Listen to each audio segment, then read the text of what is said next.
This is a very passionate podcast. I'm Mario. Super very passionate people. I'm very passionate. Very, very passionate about it. Very passionate people. She's one of the most passionate people. Or maybe you don't know shit and you want to learn from the best. Very passionate. Well, welcome back to I'm Very Passionate. This is Mario. I'm Jessica. And we have another episode today. And if I sound weird, it's because I'm laying on my back on a heating pad. With her legs up in the air on stirrups. I hurt my back. Today's theme is pap smears. Mario, can you see my cervix? I always wanted to see his cervix. Oh, shut up. It's so pink and healthy. No, I have... that was one of the most out-of-body experiences I've ever had in my life. I hurt my back in my old classroom maybe like 3 years ago. I have a slipped disc or a bulging disc, and it's right on like my nerve, and it gives me issues, but it's manageable. But Friday night, I hurt my back again, and I don't know if it's a disc. I don't know if it's a muscle. I'm hoping it's a muscle, because like my biggest fear is to have to have back surgery. Oh God! And I don't do surgery anyway. It scares me, but not being able to utilize my body in the back is so important. So. Yeah. No, you can't do a lot of things. Like your back's messed up. I was crying, and Daniel thought I was in pain, and I was like, "No, that's it. Like I'm gonna have to have surgery now." And he was like, "You need to calm down. You're fine." He's like, "You're walking. Like it's not." And I was like, "No, it's really scary." And he just, your kids have no hope. No, they really don't. Because he's like, "Do you think he has the coronavirus?" And he's like, "I have to have back surgery." Yeah, but that was so funny. Is the coronavirus was him and not me. No, exactly. That's what I'm saying. They have no hope. And then that fever didn't break, and I was like, "Does he have the coronavirus?" Oh my God, I'm such a crazy mess. And the older and older I get, like the worse it's getting. Oh my God! Like I didn't cry when I hurt my back last time. I cried out of pain because like I ignored it for months. And then finally I was like, I can't do this anymore. And then I went to the doctor, and they're like, "Congratulations, bulged disc." Shit. And I had to go through like physical therapy, and it really helped. Like physical therapy really, really helped, because I don't have pain anymore. I do have like twinges and stuff, but no pain. And I can still do yoga, and I can still run, and I can still, like, it's fine. But this scared me, because I was like, oh my God, I'm gonna like not walk. Damn. And Daniel was like, he was like paying bills and looking at me like, we have to pay down our debt. Like, I can't deal with you right now. I was like, you're totally right. Okay, I'm going to go finish cleaning. And he was like, just take it easy. Don't do too much. Yeah. Don't hurt yourself anymore. Because I will push my body. And people in my family have back problems. So it's scary all around. Did you hear that a new Morphe palette is supposed to be coming out with Jacqueline Hill? Oh my God, I'm so excited. Have you seen it? It's really pretty. Well, have you seen it? But the rainbow, it has like yellow, bright yellow in it. It's like neutral on one side, really colorful on the left side. Not even neutral. It's like hot pinks and burgundies, and like there's a lot of orange in it. Yeah, she's been really into that lately. So her first palette I have and I love, and I was talking to Daniel about it, because like we sit down and we pay bills and we try to figure out any expenses we have, and I was like, look, I need an extra $50 because I really want this palette and I'm going to try and get it. And so, like, we budgeted for me to get that on top of, like, my normal spending money.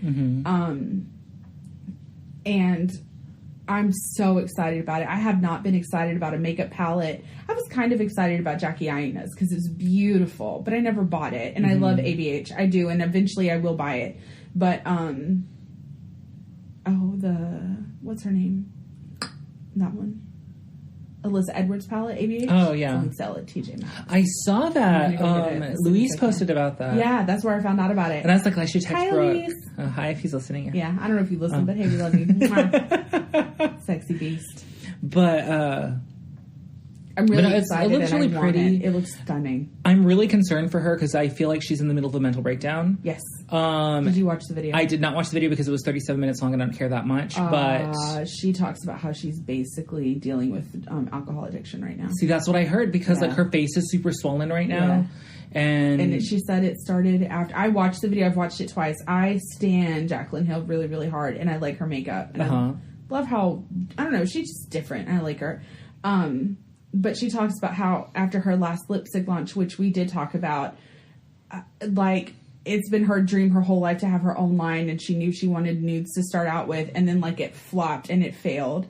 And well, actually, it didn't flop. What flopped was the fact that the quality control wasn't there, because it sold very well. And then she had to give everybody a refund. And then I think you and I know that, but for her, it was just a failure. Yeah. Because that was her baby, and she knows that she messed up. I heard her highlighters went very well. Yeah, they went really, really well. And no, like, hiccups or anything. So. I'm really picky about highlights, so I didn't buy it. I didn't buy it. I almost bought it just Which surprises me, because I feel like Jaclyn Hill is very known for a very strong highlight, so I felt But I'm not a strong highlight girl. I know, but you're the kind of girl who's like, oh, well, I want to support her. I know do, yeah. And I may still buy it. Like, you can still buy it. I'm sure if you buffed it out, it'd be fine. Yeah. I don't want the all-over face highlight, though. That's not my vibe. Like, I don't want to look shiny all over. I'm oily. I'm already shiny. I typically do cheekbones. Yeah. A little tip of my jaw, tip of my nose, and like a little bit on my forehead. I'll do the line down my nose, but I don't do my jaw, and I don't do my chin, and I don't do my forehead. Anyway, she talked about how like it flopped and it failed, and she didn't know how to be a CEO, and she had to learn that. And it was really hard because she can't separate her emotions. She figured out that if she drank, it would like calm down her mind. And so she's really dependent on alcohol now. She's been dependent on alcohol. She didn't call herself an alcoholic. I think she's using it to deal with her anxiety. But I also think, like, people don't realize how easy it is to be classified as an alcoholic. Yeah. And so she may be technically an alcoholic, but not identify as an alcoholic, or doesn't feel like it's to that extent yet. But the fact that she's so dependent on it, that her face is bloating or is puffy. She said that she had so much anxiety that there were days that she would just like wake up and instantly have to throw up.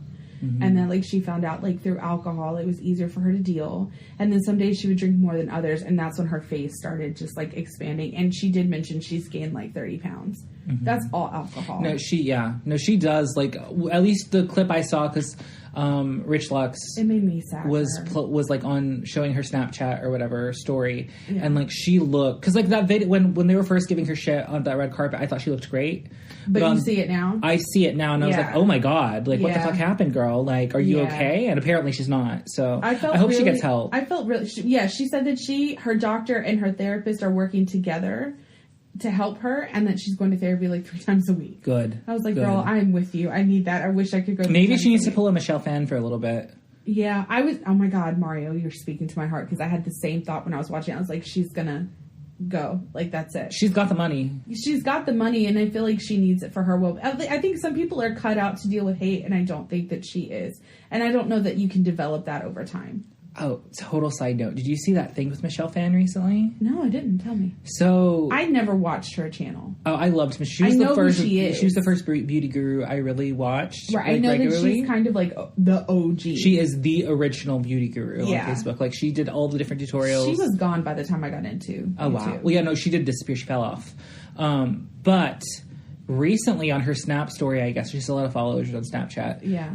That doesn't surprise me. They were talking about like the coronavirus, and so she was like, "Oh, well, you need to use antiviral essential oils in your antiviral essential oils or antiviral antiviral essential oils in your oil diffusers to prevent the coronavirus from like you being affected by the coronavirus."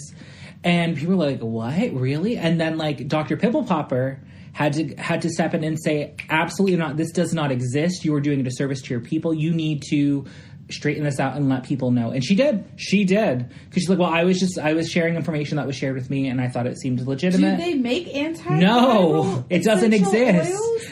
It doesn't exist. All right. Okay. Whatever. And so, because people who are really into homeopathy and like those sort of things, like no shots against you, but a lot of it is bullshit. Yeah. And I'm all science. Exactly. And so it's just like they're like, "Oh, this will help with that. This will help with that." And it's like, no, it won't help with that. There's no essential oil. There's not. That does this. That's just funny. As we keep talking, Coco keeps inching closer and closer. Just very subtly. Yeah. Very subtly. It's real. Yeah, she's a shitty dog.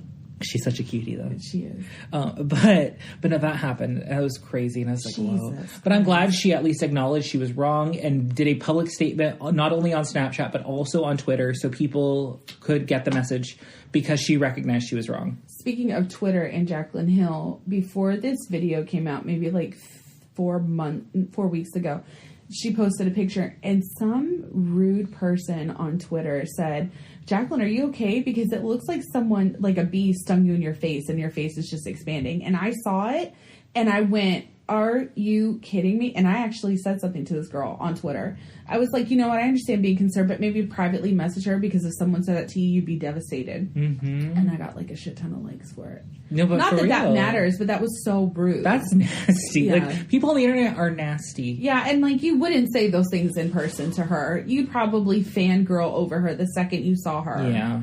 Like, I don't like social media. It's rough. It's so very rough. tiring. But also, like, I don't know. I feel for Jacqueline, but then I also feel like she puts herself in some of these situations. Oh, agreed. So it's just like, it's hard to constantly feel bad for her. I don't necessarily feel bad for her, but I do feel like... Feel for her as a human? Yeah. Yeah, like, definitely. She's still she's a going human. through it. Yeah. She's a lot of people going on with her. A lot of people forget she's recently divorced. Oh, yeah. And then there was that whole Trisha Paytas John thing that happened.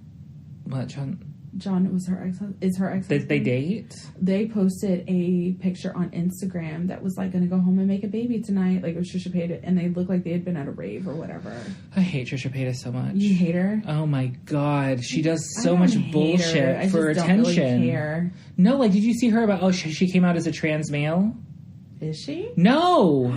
No, she didn't. She did. She's garbage. She said she was a trans She male? did a whole thing. I'm really a man, and I do this, and I do that, and she, like, had a wig on, and, like, it was... She does so much shit but for was attention. it being serious, or was it just, like, a clickbait video? It was a clickbait video. Oh, like, that's no, worse. she was being serious, and then later on, like, it just kind of came out. Like, she just started acting like Trisha Paytas again, and it's like, oh, so it was just an act. Like, it's just bullshit. Like, she's a garbage human being. She only does things for... She only does things for attention, and that's why I cannot stand Trisha Paytas. That's why I'm sure they didn't even fuck. Like, they were probably just hanging out. Oh, let's take a picture and do a caption. Yeah, because that's her. That's all she does. She does things for shock. Jacqueline never responded to it. Good. She didn't. Don't feed the troll, because she's a fucking troll. Yeah, she showed everyone. It was really funny because, like, Drama Channel. But they were like, yeah, Jacqueline Hill's response was she was really excited she got a corn dip recipe. Like, she did not acknowledge it. She didn't say anything about it. And I was like, oh, okay, you kind of learned then a little bit. Because in the past, I feel like she would have. I feel for Jacqueline Hill because she is a human and we all have problems and issues. And we don't always make the best decisions. And, like, as a human, I feel a lot of empathy for her. And to be addicted to alcohol. I watched an anti-Jacqueline Hill video this morning just to see what people were... like them. Well, just to see what people were saying, because I've never seen them before. And so I saw one, and, like, she made a lot of very good points. She did, but I feel like... Oh, you saw it? Do you know which one I'm talking about? Is it a female, like a heavier girl? Like a heavier white girl? Yeah. Yeah, and she said she used to be a Jacqueline Hill fan. Here's the thing, is that I feel like it's so easy to point out all the negative things that someone does and tie them together to make it look like it's a manipulative situation. Mm-hmm. Whereas, like, I think in some cases that's true, but I think in most cases that's not true. Like, I think you have a point and then you make all the pieces fit. And I don't necessarily like drama channels because of that. Well, I mean, that's the whole point of a persuasive argument. You take evidence and persuade people to see it. But I don't agree with that. I don't like persuasive arguments. Like, you shouldn't have an outcome and then be able to fit whatever you want in there. I feel like there are. But I don't think that's necessarily what she was aiming for. Because it's not an outcome. She's like, I feel Jacqueline Hill, and you're allowed to have your opinion. Is this sort of way, and this is why, and she provided evidence. Yes, but then there's no evidence. There's no both sides of the situation. I feel like when you're only arguing one side of the situation. But I mean, but I don't agree with it. I understand that that's how it's done and that's the purpose of it, but I don't agree with it because you can't just take negative stuff or just take positive stuff. Like, the world is not black and white. It's a video by Smokey Glow called Jacqueline Hill Will Never Learn a Rant. I watched it. And I actually asked YouTube not to recommend that channel to me anymore. Because I felt like you're doing the same thing that you feel like she's doing. Mm-hmm. It felt icky to me. And at the bottom line, if Jacqueline Hill is saying these things and I'm convinced by what she's saying, then, like, just don't support her. Like, I'm in this world, I feel like I'm at a point where it's like, if you just don't like someone, great. But, like, we don't need to hear your fucking opinion about it. Like, Jacqueline actually ended her video with, like, I'm really tired of all the negative stuff. I'm really tired of all the hate. I'm asking my fans to start doing compliments and saying nice things. And she was like, I go out of my way to compliment people because sometimes they just need that. She's so over all the negativity that's how she ended her video. And then, like, this stuff came out. And I was just like, did you watch the whole video? Mm-hmm. Like, maybe you have these opinions about Jacqueline Hill. Don't watch her. What's the point? Right. That's just me. I don't know. I'm not laughing at you. I'm laughing at you. No, I'm not laughing at what you're saying. I'm laughing at you. So Do you remember on Nickelodeon back in the day where they used to have those little like things between the shows where it's people upside down and they put little googly eyes on their chin? Is that what I look like That's what you look like right now, and I can't stop. Like that's why I keep staring at your chin because we just need to draw a little eye, actually. a little eye. Okay, I'm gonna do this. Is that better? Yeah, it is. Okay. I'm so sorry. So right now she's laying on her bed with her head almost hanging off the end of the bed, and I'm sitting near her head. So like I'm looking at her face upside down, and so all I see is like the little person, the chin thing, the little chin people. Do you want to draw one on me really quick? No, we don't have to. Okay, it won't come out. I just feel like if you don't like her, great. But did you have to make a video about it? Because like obviously there are people in the world you're not going to like. Like yes, it's okay. but I don't feel like it's fair to say that because everybody's allowed to express their opinion, and that's what, like we have a podcast, and that's all we do. Money off of like dragging somebody. I don't like that. That feels icky. But I mean, girl, we do that on this podcast. We talk shit about things or share our opinions and potentially could make money off of it one day. What are we sharing our opinions about? That's like not like I feel like we share opinions about shows. And that's okay, but about it's not... YouTube drama and the whole thing with James Charles. Yes, but we were very biased. We were very unbiased. I feel like we are very unbiased. I'm not unbiased when it comes to Jeffree Star. Well, sure, and I let you have that. It's fine. Because you're Mario. But, like, we presented both sides of, like, Tati being right, Tati being wrong, Jeffree being right, Jeffree being wrong, James being right, James being wrong. We were super unbiased. We didn't just sit here and be like, you know what, James Charles is a piece of shit, X, Y, Z. Boom. We didn't do that. And I would not agree to have conversations with you if I thought that it was going to be like that, because I don't agree with that. We do that about Trump. But Trump did that to himself. Okay. Trump, he openly said, grab pussy. Yeah. He made fun of a special needs reporter. He's done, I don't feel like I need to drag him. He drags himself. Okay. So you understand what I'm saying? I guess. And he doesn't support the people that I love the most in this world. Like, he's not LGBTQ friendly. He's like, you don't deserve to have a platform, and that's why I'll fucking drag his ass. Okay. It's different. Jacqueline Hill is not infringing on people's rights.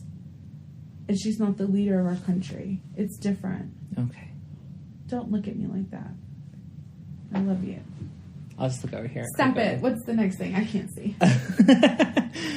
So today's main topic is The Good Place, Season 3. So we're going to be talking about that later on, but we do have a few more. Next week is Season 4, and I'm so excited to talk about it with everybody. Oh, God. I'm not ready. I'm not ready. Like, then to be over. It's so good. It is so good. It is so good. And I cried Mario so hard. watched it, and I made him cry. I made him call me after he was done, and he was, like, sobbing. And it made me cry, because I was like, yes, you get it. Oh, my God. It was beautiful. It was perfect. It's the They best kind of talked about it wrap-up. on the read this week. Yeah. But Fury hasn't seen it yet. So once he sees it, I hope they talk about it again. Me too. Because I want to hear all of their opinions. Crystal, everything that Crystal said, like, I agree with everything I told you. I've never seen a show wrap up this perfectly before. Yep. It's never been a more beautiful ending, and it might be my favorite show of all time. Now, everything that I said, Crystal said, and I was like, validated. Golden Girl, it would take a lot for somebody to overtake the Golden Girls for me. I never was like, I like the Golden Girls, but it's not like my favorite. It's my all-time favorite television show. Yeah. Well, but and so is Fury's, right? Yes. And didn't they Living Single? They talked about that too. They talked about Living Single, and he loves The Good Place is so good. Community. And like, I get it. It's weird. Okay. It's hard to watch. It's very fanciful and silly, but like, get past guys, you've got to just accept the metaphor for what it is. It's so beautiful. Good. It's so good. Yeah. But anyway, we'll be talking about season 3 in a bit, but we do have some more hot topics or icebreakers we want to talk about. Yeah. I wanted to bring up the whole Amber Heard Johnny Depp thing. Do it. Have you been following this at all? No. So back a year or two ago, the internet and pretty much society came after Johnny Depp. I remember this because they wanted him out of everything. Fantastic Beasts, and he's no longer in the Pirates movie because of this. Yeah. But essentially, she destroyed his career. She did. Essentially, Amber Heard said he abused her and had audio of him abusing her or allegedly abusing her. Well, new audio, and so that really destroyed his career. Nobody wanted him in anything. Well, because you don't want to support someone who's beating up on their girlfriend, Absolutely. wife, fiance. Don't do that. Absolutely. Well, new tapes came out pretty much of her abusing him, and even saying, "Oh, who are you going to tell? Nobody's going to believe you." Was it physical abuse? In some instances, yeah. Really? And she said, "Who's going to believe you?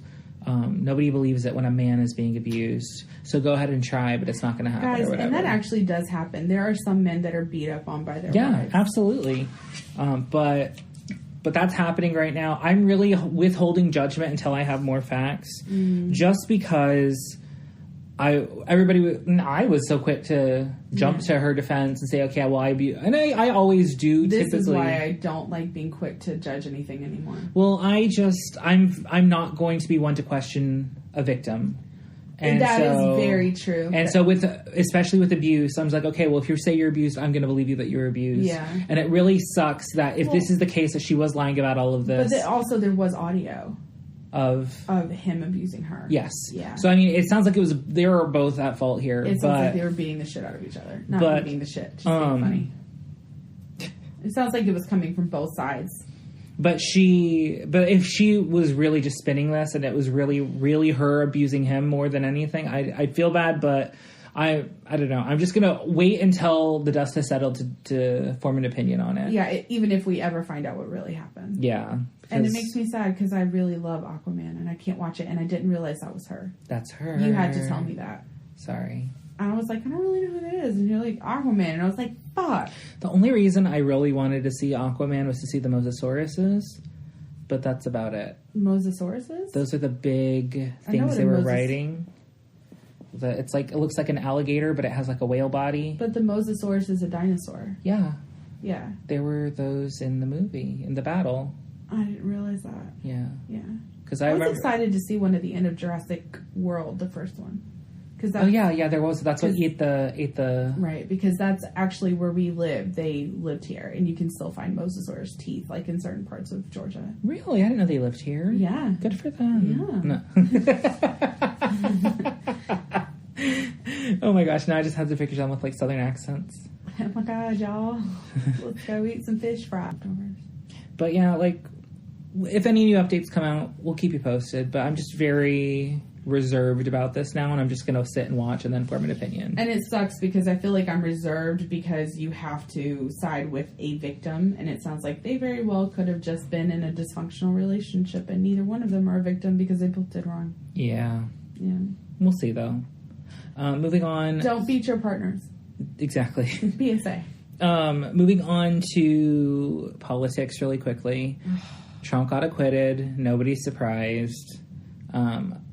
It's a bummer, especially because they really only needed 3 more votes and he would have been out of office. And they also left out key witnesses and testimonies. They refused to allow witnesses, especially with John Bolton coming forward and saying, yeah, all of this happened and I'm willing to testify. Mm-hmm. They refused to allow him to testify. So... Which tells me... He did it and they just wanted to cover it up. And Trump actually has more power than I care to admit. Oh, yeah, no, he has a ton of power now. Like, he can do anything, and he's not going to get in trouble for it for the rest of his presidency. Yep, and he's going to get elected again. Well, if he gets elected again, hopefully then we'll be able to get him fucking kicked out this time, because hopefully we'll flip the Senate. It won't happen. You never know. Don't be so negative. I'm ready to ride out the next, 4 years. Yeah. I'm ready to get it over with. I'm 34, so I'm ready for when I turn 38. We'll see. Yeah. We'll see. Moving on past that, the first vote of the Democratic primary took place in Iowa. Yes. And it was a fucking disaster. Yes. I've completely checked out, guys. Mario's updating, and I read a little bit because I know Mario wants to talk about it, but mostly my information is coming from Mario, who's a reliable source. Let's start taking notes. Oh. So if you don't know what a caucus is, it's different than an election in the sense that typical elections, you just go to your polling place, choose who you want to win, and submit your thing. And that's your voting. With a caucus, you have to go to a set location, and it's usually a middle school gymnasium or a convention center or something big that can hold a lot of people. And they have different areas designated for each candidate. And so for the first round, they say, okay, go to your chosen candidate. So you go to your chosen candidate. And then whoever doesn't make it past a certain threshold, they get cut. So they say, okay, this is for the realignment. who do you want to support now that your person is inevitably could be gone or still in the running? Is no longer in the running. No, they're no longer in the running. Well, I mean, you can if you switch. You can switch. So say you voted for right. But let's say Buttigieg. I went after like Buttigieg, and then like he got cut. Now my alignment has to change if I'm yes, but you can also it doesn't have to it doesn't have to be that your person got cut. So say you did Buttigieg at first, and then you realize, you know what, I'd rather support Bernie. So for the second alignment, you can move over to Bernie. Sure. So really the four people who did the best in this were Buttigieg, surprisingly. I was shocked. But he's from that area, so I'm not surprised. But also, I talked to my best friend. I told you about this. I think it was on the phone, because Mario and I apparently talk every day now, guys. It's really weird. I'm fine with it. I'm fine with it, too, but it's strange to me because I'm not a phone person. Yeah. But she went to go listen to him speak, because he was out in her He's an amazing speaker. Yeah, she said she was like all about him now. Like, she fully supports him. Her and her boyfriend both really, really like him. And I was like, oh, well, bet. I don't know that much about him. I know that... Is that who Christopher was supporting? No, he's not supporting him. No, who was he supporting at first? He just said he's intrigued by him. Oh, okay. But he didn't say he's outright supporting him. I misunderstood that then. But now he's not? No. Oh, okay.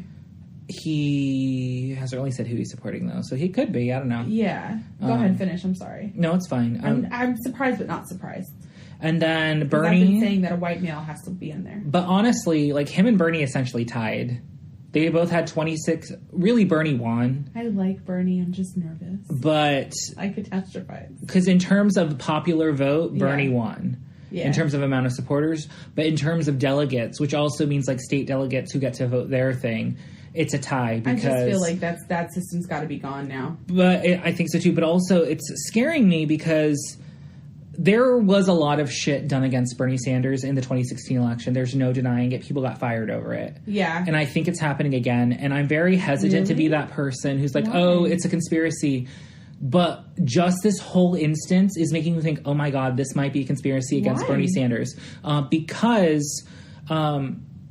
I was watching CNN while this was happening. He is very socialist leaning, though. Who, Bernie? Yeah. No, Bernie is not a Democrat. He is a democratic socialist, which is a very different thing. And I think that probably scares the Democratic and the Republican Party. Absolutely. But also the Democrats don't want him to be the face of their party. Because if he wins, he has to be the one they financially support for the election. That's true. And they don't want that message. They want a more moderate message. That's why they like Buttigieg and Biden so much. And guess what, guys? It's not about you. It's about the people. Yeah. And if they want Bernie, then let them feel the burn.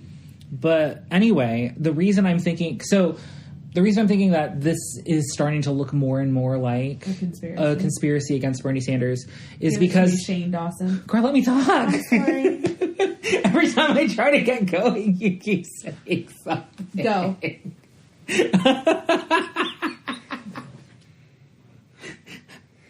I feel like I'm going to go to talking. You're going to say something. I'm going to hold my hand over my mouth. Ready? And go.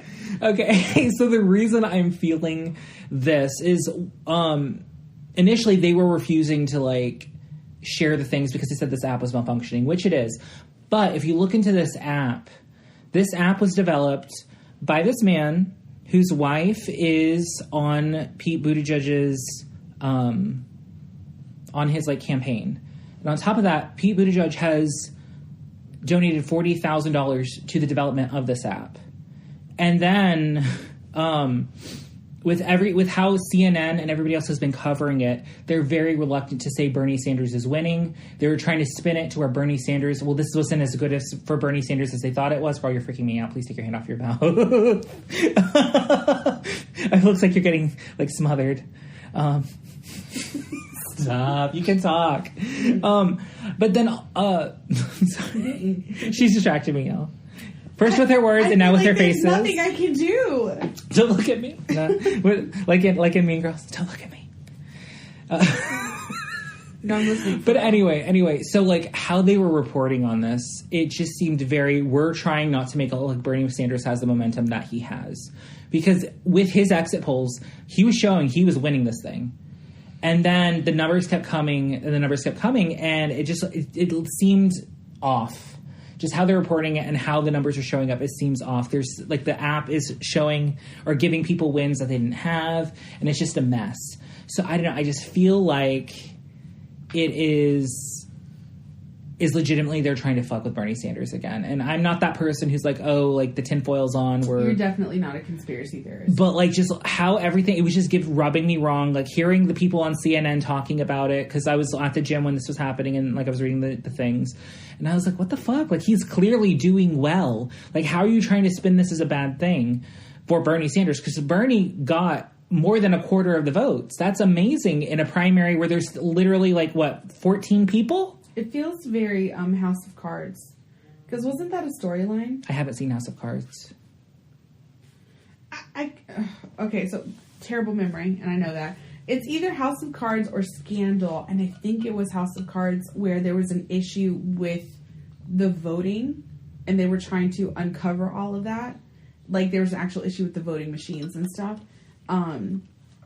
And it took forever to, like, find this out. Anyway, House of Cards, don't watch it because we don't support Kevin Spacey. Well, the thing that concerns me about it, too, is they're using the same... It's an app. So this is an app that was used on a phone.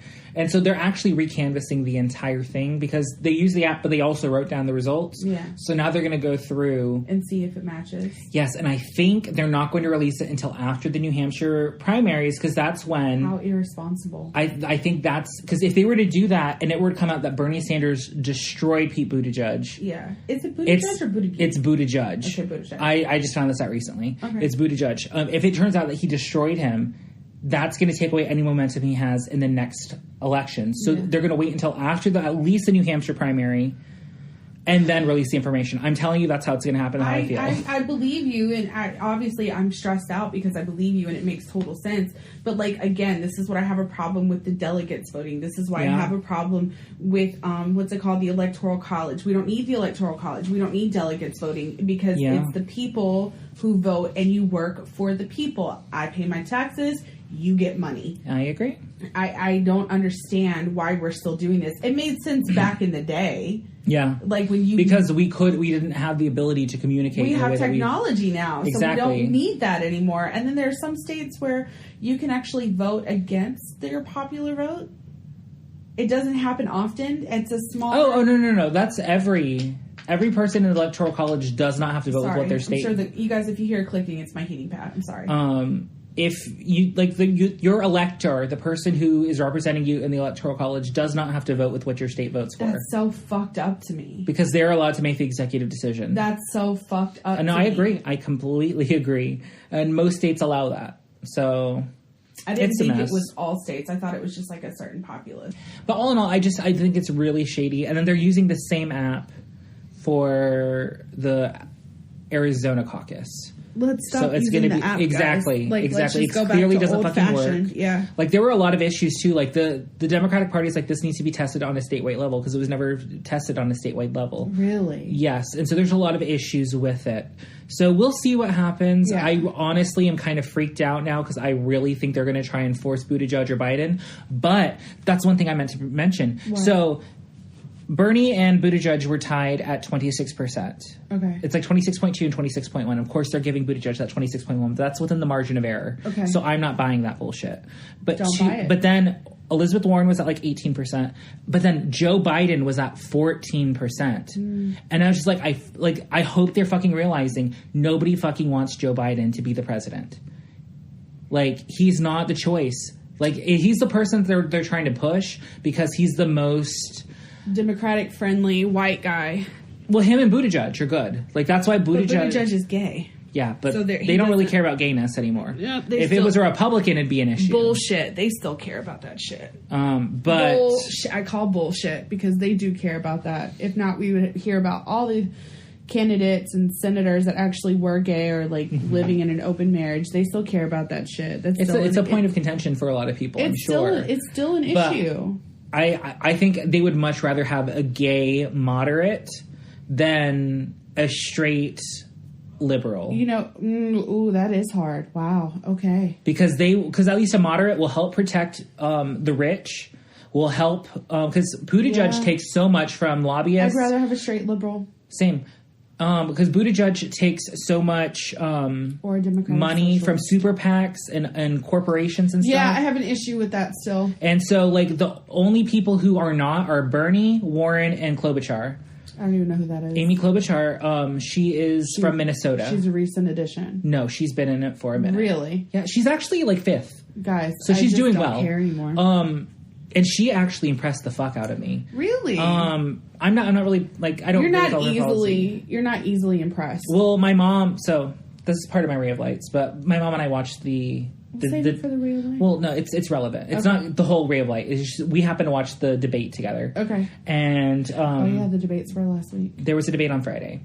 Mm-hmm. And it went until, like, 10:30. I was like, when is this fucking thing over? Because it kept going. Didn't even watch. And it was Bernie, Biden, Warren, Buttigieg, Klobuchar, Yang, and Steyer. Mm-hmm. And my mom's like, let that man at the end talk. Aww. Because it was Tom Steyer and nobody gives a fuck what he has to say.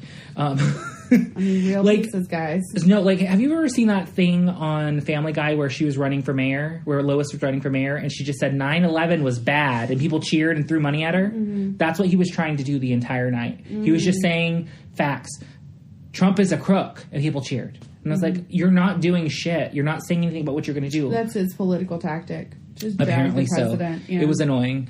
And it's not going to work, because it clearly didn't work for Hillary. And I don't think anybody likes Trump, so that shouldn't be your political tactic. Well, his people like him. Oh, whatever. Like, well, I mean, like, in the Democratic debate. Like, anyway, we're all on the same page. So anyway, at the debate, Amy Klobuchar was so good. Really? Like, she's such a good speaker. Mm-hmm. She made some excellent points. She was super impassioned. You could tell she cared what she was talking about. Like, I was very impressed. So Amy Klobuchar really impressed me with her orating skills and even Buttigieg, honestly, because I've never really paid too much attention to him. I haven't seen him talk much. She said he was great. He is a very good speaker, mm-hmm. so I get why he's persuading people to follow him, mm-hmm. but his policies I don't agree with. Okay. I don't, like, he's very much against student loan forgiveness, and he's not really big on universal health care. Oh, God. And, like, things like that. Get on board. And I'm just like, we are the only developed nation that doesn't have it. Like, it's not that hard. Yeah, it's because the insurance companies have such a big chunk of our... Yeah, it's lobbyists, and he takes so much money from lobbyists, mm-hmm. and super PACs, and mm-hmm. those are just funded by corporations. Yeah. So, I don't know, it was very interesting, the debate, but also in terms of Iowa... We'll keep an eye on it. I'm sure, like I said, I think what's going to happen is after the New Hampshire primary, they're going to release the true results, and it's going to show that Bernie Sanders won. Okay. And they're up to some shady shit again. Okay. And it really, really freaks me out, honestly, because I think we're going to have another fail. I'm not as freaked out because I expect it. Yeah. It's politics. There's a lot of shady stuff that happens behind closed doors. I mean, handlers are a real thing, and... Chelsea handlers? Chelsea handlers. I love you. But, like, people that go in just to clean up messes. You know what I mean? Like, those are real people in the world that do that. You know who Amy Klobuchar reminds me of? Who? You've seen... Not to look at her face. Is it the way that she looks? How she looks and how she talks. Okay. You've seen Parks and Rec, of course. You know Bobby Newport's Bobby Newport's campaign manager. That lady... She reminds me of her. Really? Yes. She's a famous actress. What is her name? She was in Bad Moms. Sure. She's hilarious. You don't know. No, I think she was funny. She was funny on. No, she's funny in everything. She cracks me up. I'll look her up while you look up Amy Klobuchar. Catherine Hahn. She looks like she reminded me so much of Catherine Hahn in Parks and Rec, and how she talked and how she delivered and her face, like what. She was in Hotel Transylvania 3.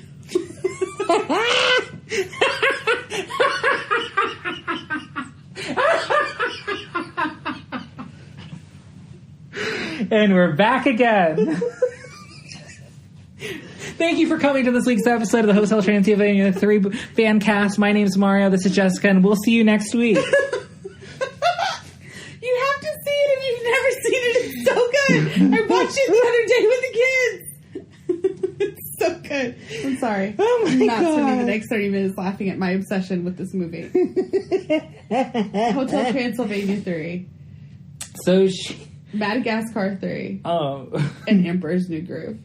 Top 3 cartoon movies I've ever watched. So she played Jennifer Barkley. Yes, Jennifer Barkley. Jennifer Catherine Barkley. Hahn. is Amy Klobuchar. I love that. I'm going to go watch her speak now. Like, Amy Klobuchar, she's the one who threw a stapler at an intern, so I'm apprehensive of her in that regard with her temper, but... Did the intern deserve it? Did the intern, like... Who deserves a fucking stapler lobbed at them? Did you fuck up so many times that she gave you chance after chance after chance? And, like... I heard she also brushed her hair with a toothbrush. I've done that before. Because somebody wouldn't get her a comb fast enough or something like that. Listen, I don't have time to fuck around. I'm running for president. That makes me question I mean, you shouldn't... I'm not defending her throwing a stapler, but, like, sometimes you just snap. Like, I look at my kids sometimes and I'm like, look, Mommy's But on multiple occasions where Did she throw more than one stapler? No, but I'm saying she snapped on multiple occasions that her staff has quit on her in mass before. Oh, well, that's not good. Yeah. That's why I'm just like, okay. But to play devil's advocate, men are assholes and they do shit like that too, and we just don't know I don't think about this is that case. You don't think that there's No, I don't think that this is that case where, like, oh, well, if a man were to do it, it would have been accepted. For us, no, but I think for majority of people, yes. Maybe. I don't know. Whatever. But anyway. I'm voting Democrat. Same. Whoever it is, I'm voting for. If Bernie gets it, I will help campaign for him. Just like I'm helping with Elizabeth Warren. Yeah. But, and I strongly supported Bernie in the last one. I loved him. Yeah. I am very nervous about his age and his health. Same. And that's why I hope he chooses somebody as his VP that I like. Oh, yeah, that's a good point. So maybe he'll get Buttigieg. Do you think Bernie can win against Trump, though? Yeah.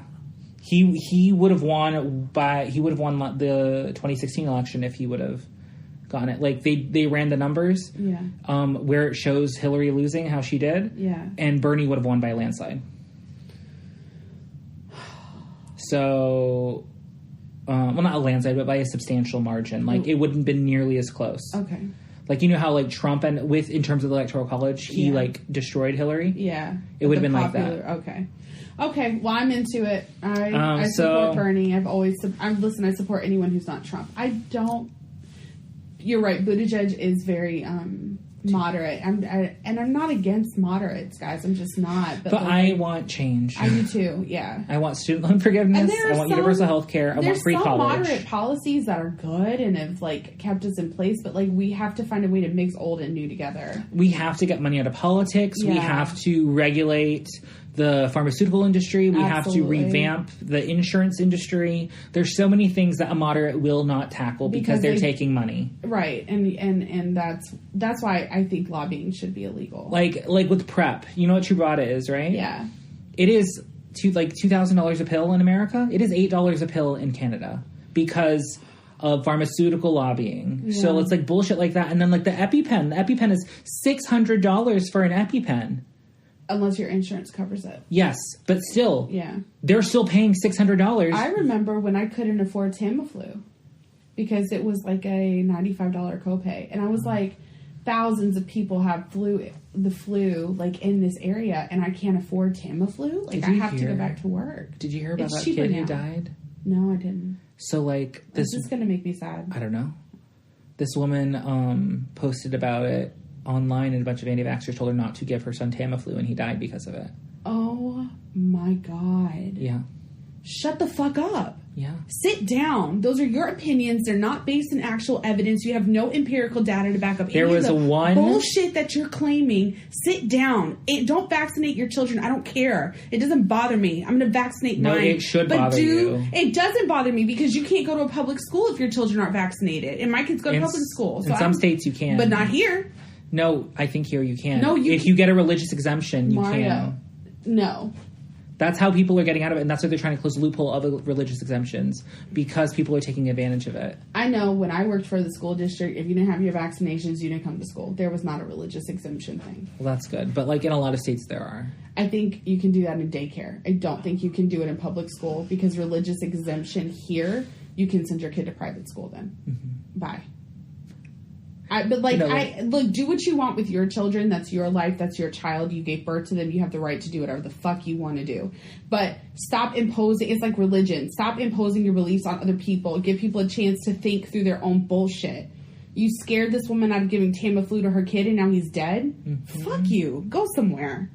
That's wrong. You should not do that. Yeah. If you don't have empirical evidence to back up the shit that you're claiming, there's none. Shut the fuck up. Like, there was one study like 50 years ago that was almost immediately disproven You talking about the autism thing? about vaccines causing autism, and they've been People peddling it ever since. On to that shit.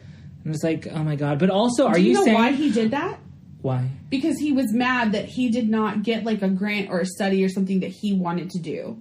Oh. It was an intentional thing that he did to show like how he could have studied and like brought change into the world. It was like an intentional backlash thing that he did. Wow. It's so fucked up. That's bullshit. My daughter was vaccinated. My son was vaccinated. My son has autism. My daughter does not. And she's fucking gifted. That shit is not true. Yeah. But also, are you saying that, like, a child with autism is worse than a pandemic? Because that's what they're implying. I have lots of opinions about autism that I truly believe that autism... Listen... I love science. It is my shit, and evolution is like a big thing to me. And what people forget is that we are constantly evolving. More and more cases of autism are coming out. I do think that autism is kind of the forefront of revolution. Evolution. These children are not, they don't understand tonality. They don't understand social problems. They don't tend to get as sick as like regular kids in my experience from what I've seen. That's why I got so scared when my son got sick, because he's rarely sick, and when he does, he's over it super fast. There's a lot of different things about autism, and I've seen kids that are low functioning, like we thought my son was low functioning for a while, with interventions improve over time. There's a lot of things about autism. It's not the end of the world if your kid has autism. I'm not saying that. I'm just saying that, like, that's one fucked up example of how you're saying that, like, science isn't helping when it really fucking is. Mm-hmm. Now, there's a lot of things in science. Cloning is scary. The voice app thing, that's scary. Deep cuts, is that what's called? Deep cuts? Deep fakes. Deep fakes. That shit is scary. All that is technology, but I'm talking about, like, science and medicine. Like, that shit. Just shut the fuck up. Just sit down and don't vaccinate your children and go somewhere. Mm-hmm. It just makes me really mad. It's one of those things that gets me worked up. Hello, and I'm done ranting now. All right, our next topic we have is Demi Lovato's new TV show. Demi Lovato's getting a show called Pillow Talk with Demi Lovato, where she's going to talk about all different kinds of things. I think it's going to be like 8-10-minute episodes on, what's it called? Quib? Whatever. Quibi. And then Mario told me they're doing the Legends of the Hidden Temple reboot. They're doing the Punk'd reboot. Yeah. So that's exciting, and I'll watch. Do you have to pay for Quibi? I'll pay. Yes. It doesn't matter. I'm excited that you're excited about her show. Quibi's going to be interesting. I may sign up for it and keep it. It sounds like there's a lot of shit on there I really want to see. I'd watch Legends of the Hidden Temple. Oh my god, for sure. But it's like an adult Legends of the Hidden Temple, so I wonder how much harder it's going to be. I can't wait. I feel like you're going to have to be physically fit to go on that show. Yeah. And I heard it takes place in the jungle, so just like... Even better. I'm so excited. I don't know. Legends of the Hidden Temple, Demi Lovato talking about like sexuality and sex and just all kinds of addiction and stuff like that. Like, I love stuff like that. And then Chance the Rapper is hosting Punk'd. That's actually sounds awesome. Yeah. I love that. Okay. So it's going to be a cool... They're coming hard. Yeah. And I don't know if they'll be successful because I feel like a lot of streaming services come out all at once, and like there's like not CBS All Access is fucking failing so bad. I just want to watch Star Trek. I don't want to have to pay to watch Star Trek. It's pretty much the Star Trek subscription, because Star Trek Discovery season 1 was very good. I don't watch Star Trek. So I don't either. That was my first season of Star Trek, and I was just like, oh, this is good. You really liked it? But then also I heard like, no, I can't really go back to the other Star Trek because it's very different. Because usually Star Trek is like episodic, whereas this is like, it's a story arc. Okay. And the main character is female. But I think it's comparing apples and oranges. You might actually like the first one. I might. I don't know. I've tried, and I just haven't been able to. I started with... I'm not into it. I think it's Deep Space Nine. No, it's the one set in the past. Star Wars, Star Trek, and Lord of the Rings just have never been my jam. I'm just a nerd. I mean, I am too, but that's just not me. But moving on. What's my next? I can't see. DeAndre Ellen Trinidad Alternative School. So I came across this in my YouTube stuff. It's like there's DeAndre. Did I put his last name? Ellen? No, I did put Trinidad. Oh, yeah. Alternative School. Can't graduate. Hold on. Let me get his last name, because if I'm going to do it, I'm going to do it right. Is this the one where he has to cut his hair or he can't graduate? I heard about this. Yeah, so I watched Ellen, DeAndre Arnold is his name. I watched Ellen interview him, and first of all, I fucking stan Ellen so hard. I love Ellen. But it's because the opening clip is like, listen, I know that you're a kid. I know that, like, you never thought that you'd be in this position, and now you're on TV talking about it. So she's like, I want you to know that I'm on your side, and I'm just going to interview you. Like, she's saying all this while the camera's rolling. She asked him to explain it. Basically what it is there's a rule in his school. He lives in a small town in Texas that boys cannot have long hair, and if they have long hair, it has to be pulled up every day, and it can't be on their face. And so Ellen was like, well, I don't understand. Are there girls in your school? And he was like, yeah. And she said, do they have long hair? He's like, absolutely. And she just got quiet. And he's like, look, I don't understand why girls can have long hair and wear it down, but I can't. And then he went into, he's never been in trouble. He makes straight A's. And so now he can't go to school unless he cuts his hair. And if he goes to school, he either gets in-school suspension, and eventually after so long, he'll be sent to the alternative school.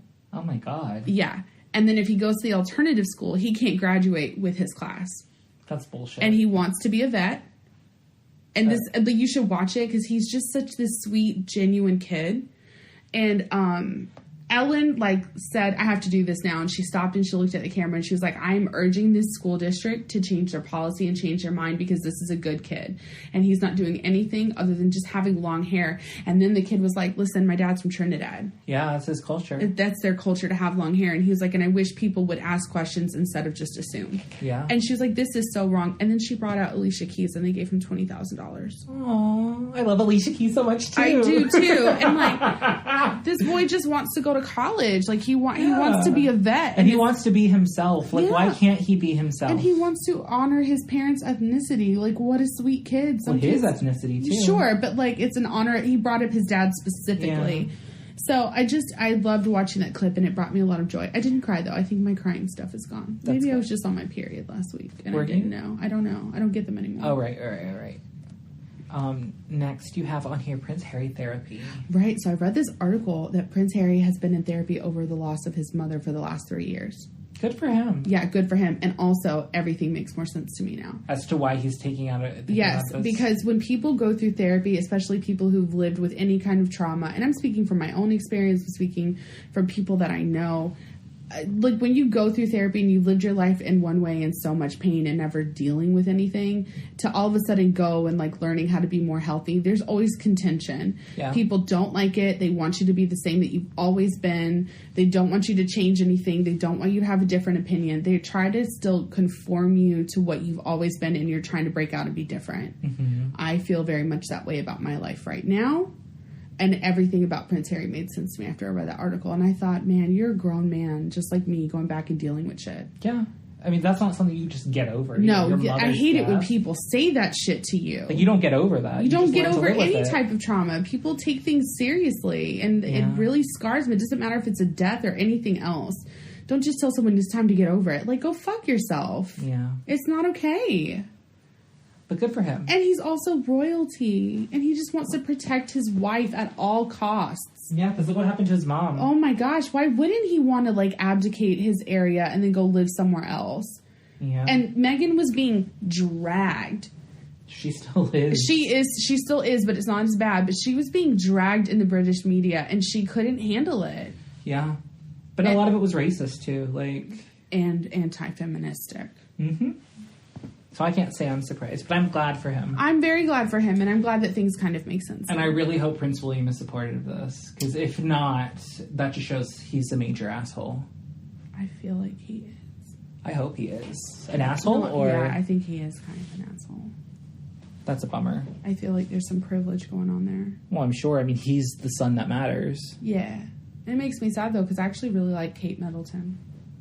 She's cool. I'm into it. I'm into her. I'm into Meghan Markle. I love Meghan Markle, though. I've never been, like, a royal person, but, like, I'm really into this new Fab Four kind of royal. I should really ask my friend Nicole about this, because she's obsessed. Like, she's an Anglophile. Like, since, like, I want to talk 95. To Nicole. I need her to break this shit down for me. I'm so fascinated, but there's so much that I feel like I miss or I don't know, and there's things that I don't realize that play into something else. You know what I mean? I don't know. Yeah. But that's all about that. What was the next thing I had? The last thing we have for icebreakers is Stranger Things. Yes. So I get all my updates from my almost 9-year-old autistic son because he's obsessed with Stranger Things.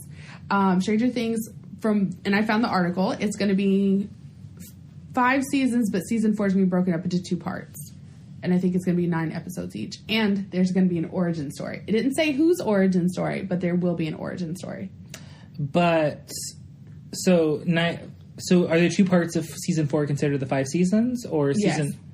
It's like Harry Potter. Part 1 and Part 2? Yes. So that's really just one long season, though. Yeah. But at least it's going to end with 4 seasons, but we'll technically get, like, 2 more. Because of the origin story? I don't know if the origin story is... It said an origin story. It didn't say that it was going to take up a majority of the storyline.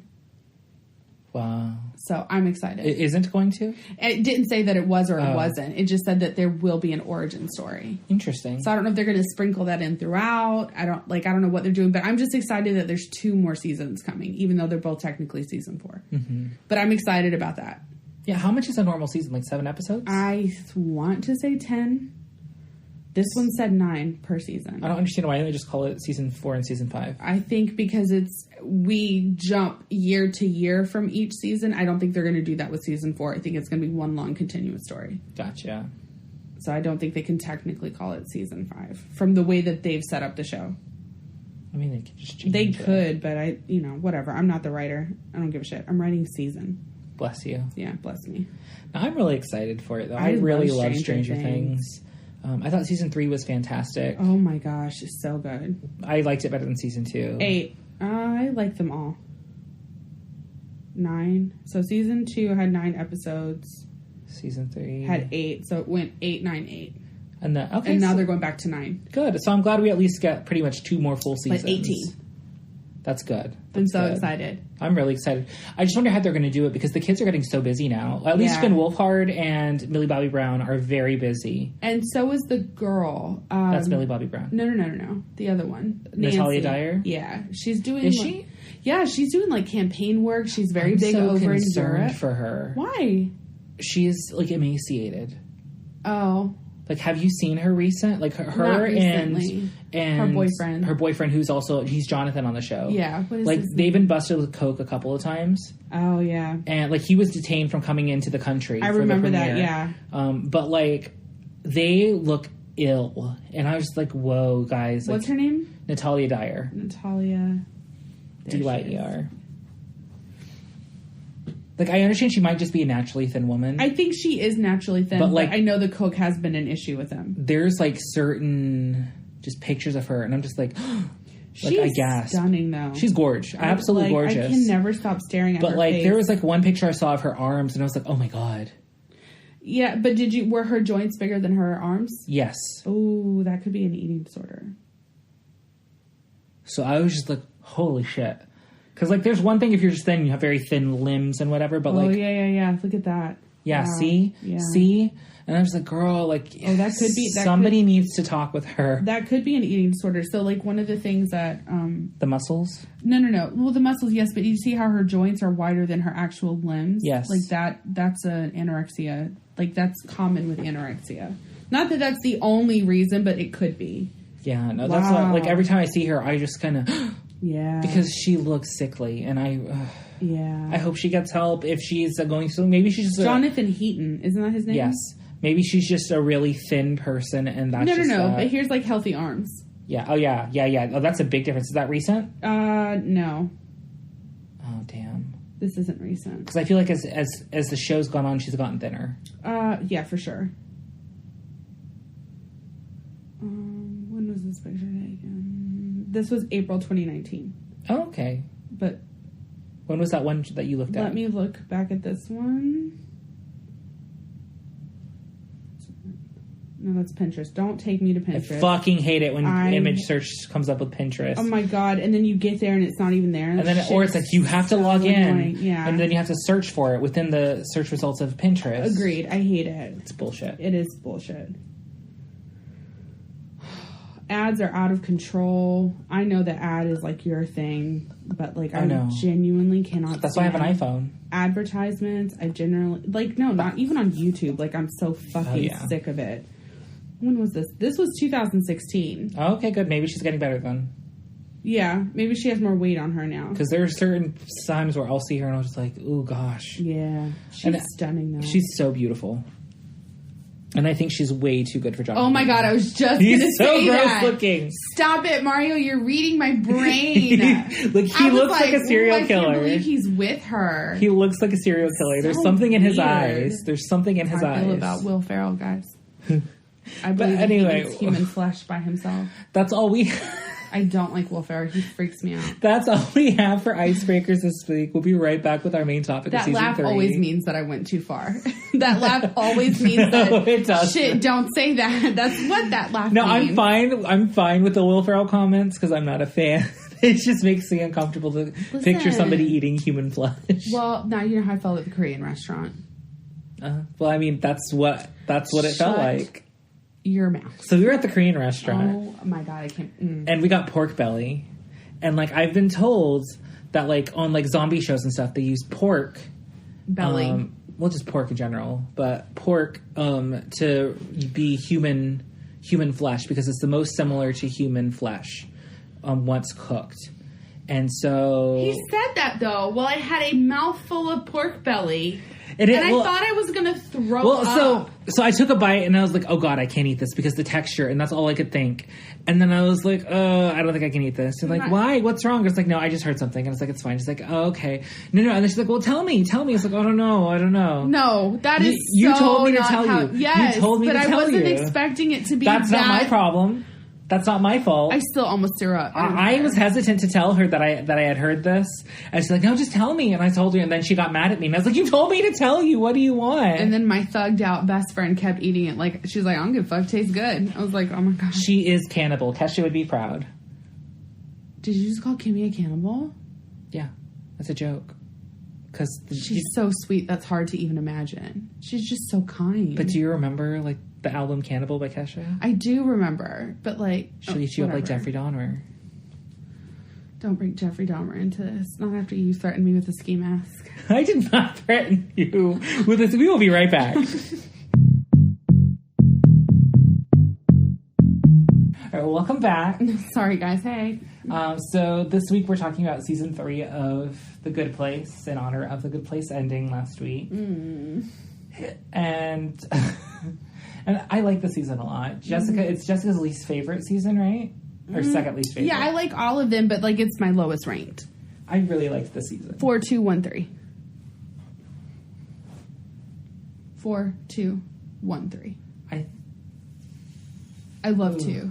I love 2. I think 1's probably my least favorite. What? I love it's 1. Good, but it's just setting up everything. It's my second to last least favorite, so I'm with you. Okay. But anyway, so this season opens up with what happened at the end of the last episode, which is they're reborn, and Michael saves their lives, and they're given the opportunity to become better people. You know what it is? I like them being in the afterlife more than I like them being on Earth. Yeah.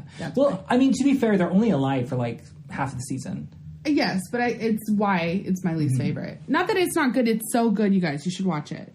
So Michael saves everybody's lives, and it starts off with Eleanor, and she joins like the guy she was yelling at the grocery store about saving the earth for like 6 months. You dropped your soda. Pick it up if you're so horny for the environment. It's my favorite line. I want it on a shirt. I'm horny for the environment. I know. I really like. There's a scene in this episode where the bar fight, and she's like, Janet's kind of hot right now, right? She's like, how are you? How is your life in danger? And yet you're still so horny. A lot of people get off on that. Why are you judging her, Cheaty? I love Eleanor. But so with this season, they're given a second chance at life. Michael saves them. So Eleanor goes through the actions and starts becoming a better person, and then. Literally, that's a good description because she is just going through the actions. Her heart is not completely in it. Yeah, because she does come to the realization that I'm a shitty person, and if I died, it would have been a bad legacy. But she wasn't doing it for the right reasons. We don't think. Right, she's looking at her moral deserts. Yeah. Okay, so Eleanor's going through the motions, and she finally, after 6 months, snaps and like blows it off to go to like a Bon Jovi concert. No, it's a something impersonation concert. Like a... Oh, yeah. U2?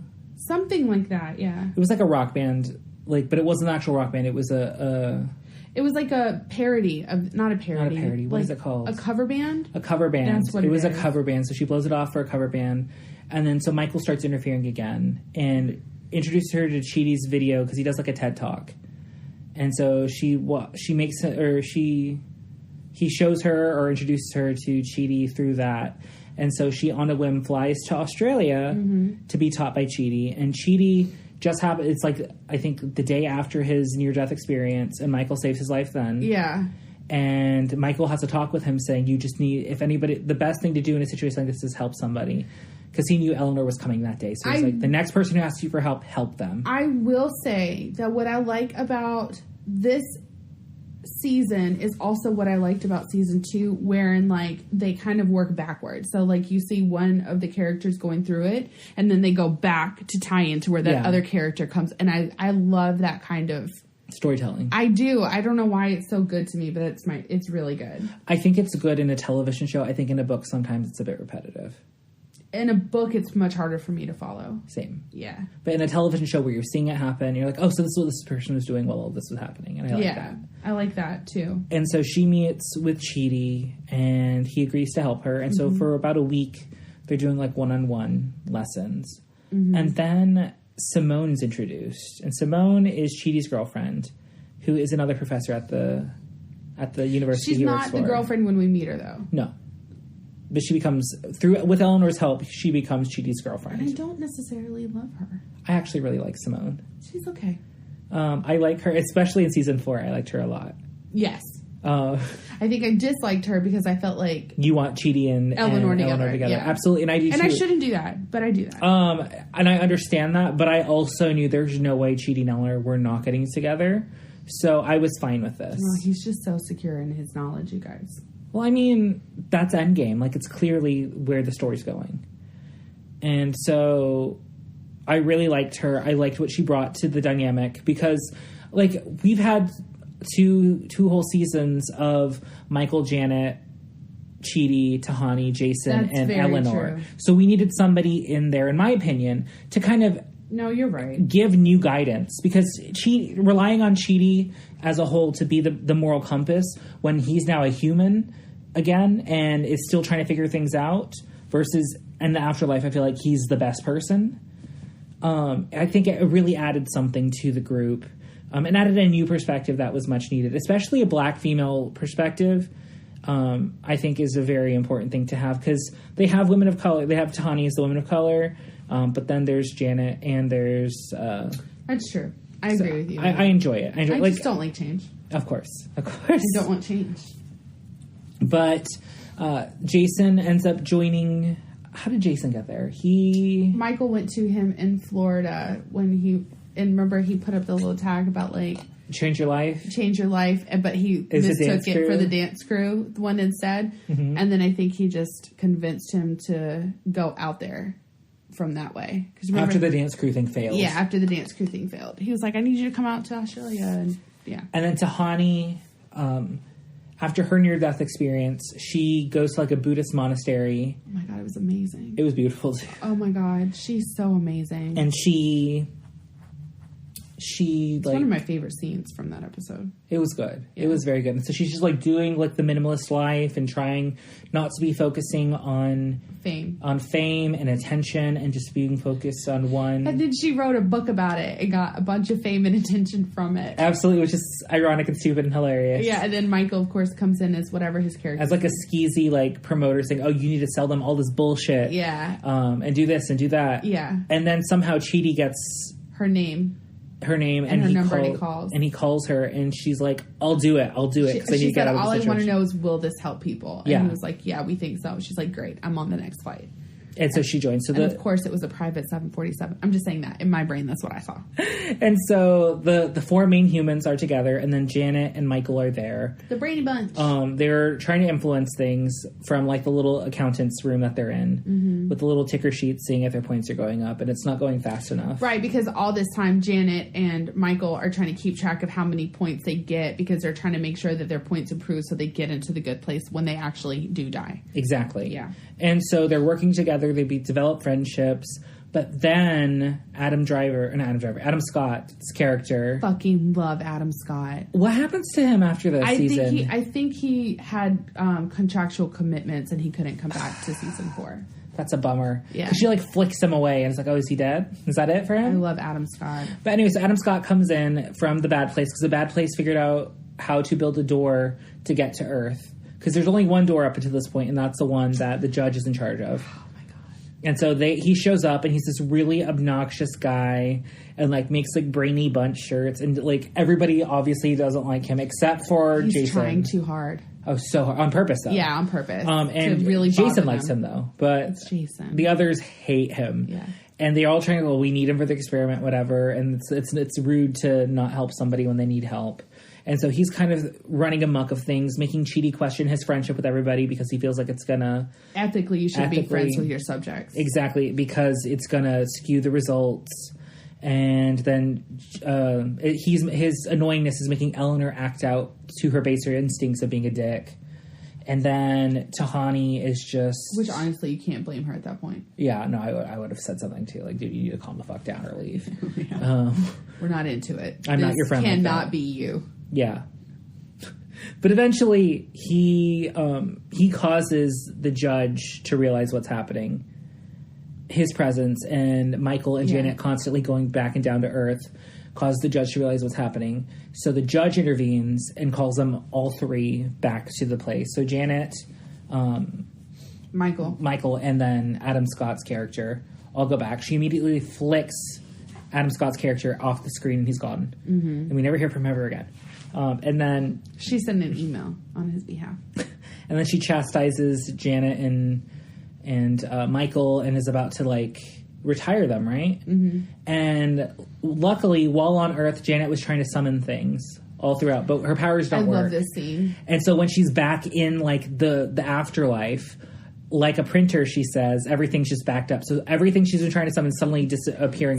Tractors and desks and just like random shit on this one walkway in a void. Mm-hmm. It's great. And so they grab the key to Earth because the doorman helps them. He gives them the key. Tosses them the key. And they go out the door to escape the judge. And I don't know the doorman's... Mike O'Malley. I love Mike O'Malley. He's from Guts. Do you have it? He was the host of that. Sure. Oh, that Nickelodeon game show? Yes, I know what you're talking about. But... And then he's also that one ABC sitcom with like the 2 couples and their sisters are married, or the sisters are married to what is that show? I don't know, but Yes, dear. Yes, dear. But I love him because of Glee. Oh, I knew you were going to go there. No, joking. I'm totally joking. He is on Glee. He's Kurt's dad. Yeah, and I really like him. He had the most growth out of every character on the show. But they can just go back like they always do on every single character that has any character development on that show. Like a season later, they're back to being their asshole selves. Nope. Because I can't believe they did that to Quinn Fabray, and I was like, this is bullshit, I'm done. He's the one character that didn't. Well, that's good for him. He had the most growth. And it was just like with Beast. Like Coach Beast, she's like, oh, I actually just want to be perceived as a woman. I'm just not a very feminine woman, but I want to be perceived as a woman. Suddenly she's trans. Yeah. And I was like, what? No. That happens sometimes. I don't. I think when you're trying to lie to yourself. I'm going to adjust really quick. I don't know. I feel like the whole point of her was that femininity comes in different ways. And then they're just like, well, let's just make her trans. But it's that thing that you talked about that Ryan Murphy does. Yeah. Where he like adjusts based on like... what he thinks people need to hear. Right. Yeah. Versus what the story is going to be. Right. But anyway, back to the show. I'm so sorry. Janet and Michael are now on their own. They don't have the powers of the good place or bad place or afterlife to help them. And so they're like, well, we need to figure out a way because they... this obviously isn't working. And so they decide, okay, we're going to go see Doug Fawcett, who's the man... That's his name, right? Doug Fawcett, yeah. He's the man who, when he was on high on mushrooms back in the 70s... You're skipping the best part. Which part? When they, where's my phone? When they find out that it's all just like in a test. That doesn't happen yet. Yes, it does. It happens before they go see Doug Fawcett. Wait, when they find out what? When they find out that they've been reborn like the Brady Bunch. Oh, Tahani yes. gets engaged to what's his name? That's the right. ugly Hemsworth brother. Even though he's fucking gorgeous. He's so hot. I forgot about that. He's hotter than the other Hemsworth brothers. I mean, I don't think they actually have an older brother, but goddamn, that man was fine. He was cute. I could climb him. I feel like Chris Hemsworth is cuter than him. Oh, God, no. Liam, no. But Chris, yes. They have, like, weird, sleepy, high all the time eyes. But they're blonde. What does that have to... I don't like... I love blonde whatever. eyes. I like a dark-haired man or a bald man. I'm not big on bald hair. I'm not into blonde hair. I'm not like that. I love blondes. Oh, my God. I like redheads, too. Sorry. That has nothing to do with the play.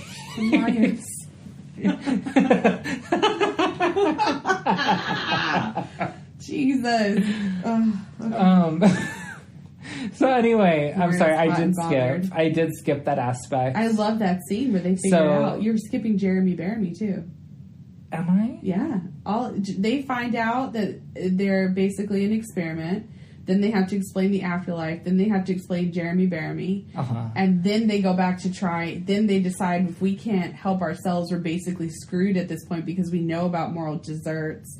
Then they go back and try and help the people in their lives. And that's how they go see Doug Forsythe. You skipped like a whole episode. Oh, shit. I'm sorry. Because Jeremy Bearimy is Well, here, you take off this part. Take this part. Okay. Where did you leave off at? So they escape the judge. They escape the judge and they go back to Earth and they're talking about what are Michael and Janet are talking about what they're going to do now that they don't have their powers and the judge isn't backing them and they're basically in trouble in the afterlife. And while they're discussing all of this, they were at Tahani's engagement party with, I don't know his name of the show. I don't want to keep calling him the ugly Hemsworth. Luke Hemsworth. Luke Hemsworth. Oh, we actually skipped the part where Tahani announced she's engaged. Yes. And that's when she decides, okay, well, now's the time to end the experiment because it's a good spot. It's a good spot, but also scientifically speaking, it's a good spot because they have to analyze the data and bring in new test subjects to show that it works. Yeah, and recreate the experiment. So they're at the engagement party. And Eleanor has like a complete breakdown. Yeah, because the Brady Bunch is breaking up. And Tahani brings out because she announced she's leaving to England to plan her wedding. Yeah. With Luke Hemsworth. And so Tahani brings out like a cake of a picture of the Brady Bunch. Yeah. And asks them to each give a speech. And Eleanor goes to give a speech and she kind of loses it. She really digs into everybody, yeah. And like says awful things about everybody and just it's like her baser instinct to just... I actually like the next scene. Where she asks... And Simone. I love that scene. Yeah. I like Simone so much. Yeah. She's a good person. I get it. I totally get it. So... I'm not dissing her. I want to change. So she pretty much just throws a tantrum, takes her face out of the cake and leaves. She's a trash bag from Arizona, you guys. And so she's outside waiting for the cab, hiding behind a bush, and she sees Simone walk out and she talks to Simone. Yeah. And actually Simone confronts her. She's like, oh, hey... Eleanor, what are you still doing here or whatever? And then she starts talking to her. And she's like, why did I just do that? Like, she's realizing what she did was wrong and she shouldn't have lashed out like that. And she's like, well, I feel like you have a lot of issues with your life or whatever. And this is the first time... Abandonment issues. And this was the first time you felt like you were a part of something that mattered. And so for it to end suddenly... without you really expecting it or being ready for it, you lashed out on the people who you care about. Yeah. And so she apologizes to Simone and says, well, here, go ahead and take my cab because I've been waiting for 20 minutes for a cab and I need to go apologize. So she goes to apologize to them and she apologizes and says, look, I'm really sorry. I just really care about you guys. I don't want us to break up. They decide they're going to meet once a year. And next year it's going to be in Florida. Yeah. And then so they go downstairs to get champagne because they wanted to toast it. And they walk in on Michael and Janet discussing all of the things. And knowing so much about them and everything. And so they confront them on it. And then they realize that they've seen Michael before, either as a librarian, as a scheming businessman, the guy who tried to get him to sign up for the dance crew. And then everything just kind of falls out there. And first he's like, we're actually secret agents. Yeah, that's so funny. And Eleanor's like, I've seen plenty of feds. My old work's been invaded Which is very true because they were invaded once every couple of months. They had to do drills. Not invaded. What is it? Not invaded. What is it? Oh, God. Raided. Invaded. And she's like, they're not feds. And so finally they come clean. And Janet's like, look, we can't. The jig is up. We have to tell them what's up. Yeah. So they explain everything to them about the afterlife. and how time works. And that's where Jeremy Bearimy comes into place. I love Jeremy Bearimy. Because Jeremy Bearimy... think about our old boss. Oh, I didn't even think about that. Yeah, he was a big teddy bear.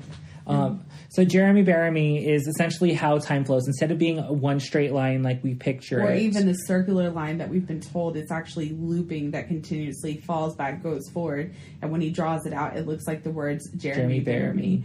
And this is one of my favorite Chidi scenes because he asked what the dot above the I is. And he was like, well, that's not really the present nor the future, but it's sometimes Tuesday. And like at that moment, Chidi goes, that broke me. Like, my brain is broken. And I was like, I've had so many of those moments, Chidi. I'm with you. But, like, Chidi. At that point, he was keeping it together. And then he lost his shit.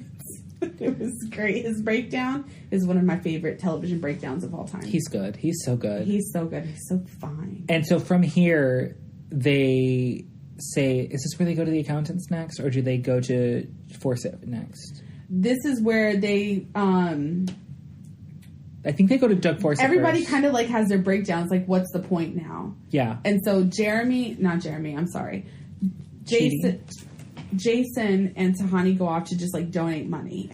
Yes, and they go give out just wads of money to everybody. Yeah, and Chidi just starts doing off the wall random shit, like having mental breakdowns. He's grocery shopping without a shirt on, and is buying beans and peeps. Funny. And so he has his lecture for his class, and he's Eleanor almost goes back to her old ways because she's like, "What's the fucking point?" Exactly. So but this is one of my favorite scenes though, is where she's like, "Sir, you can't shop here without a shirt on," and so he turns and puts on the shirt, and the shirt says, "What is it? I'll look it up. Who, what, where, when, wine, or something like that." That's my kind of shirt, man. Anything with wine in it. And so it's clearly cut for a woman, so it just looks hilarious on his super fit body. Because he is. Oh my god, he is ripped. I want to wash clothes on his torso. I just want to like. And so he's having this breakdown, and he's pretty much talking to his class. And he's literally a giant pot of... He's become a nihilist. Well, no, exactly. He has a giant pot of chili with peeps in it.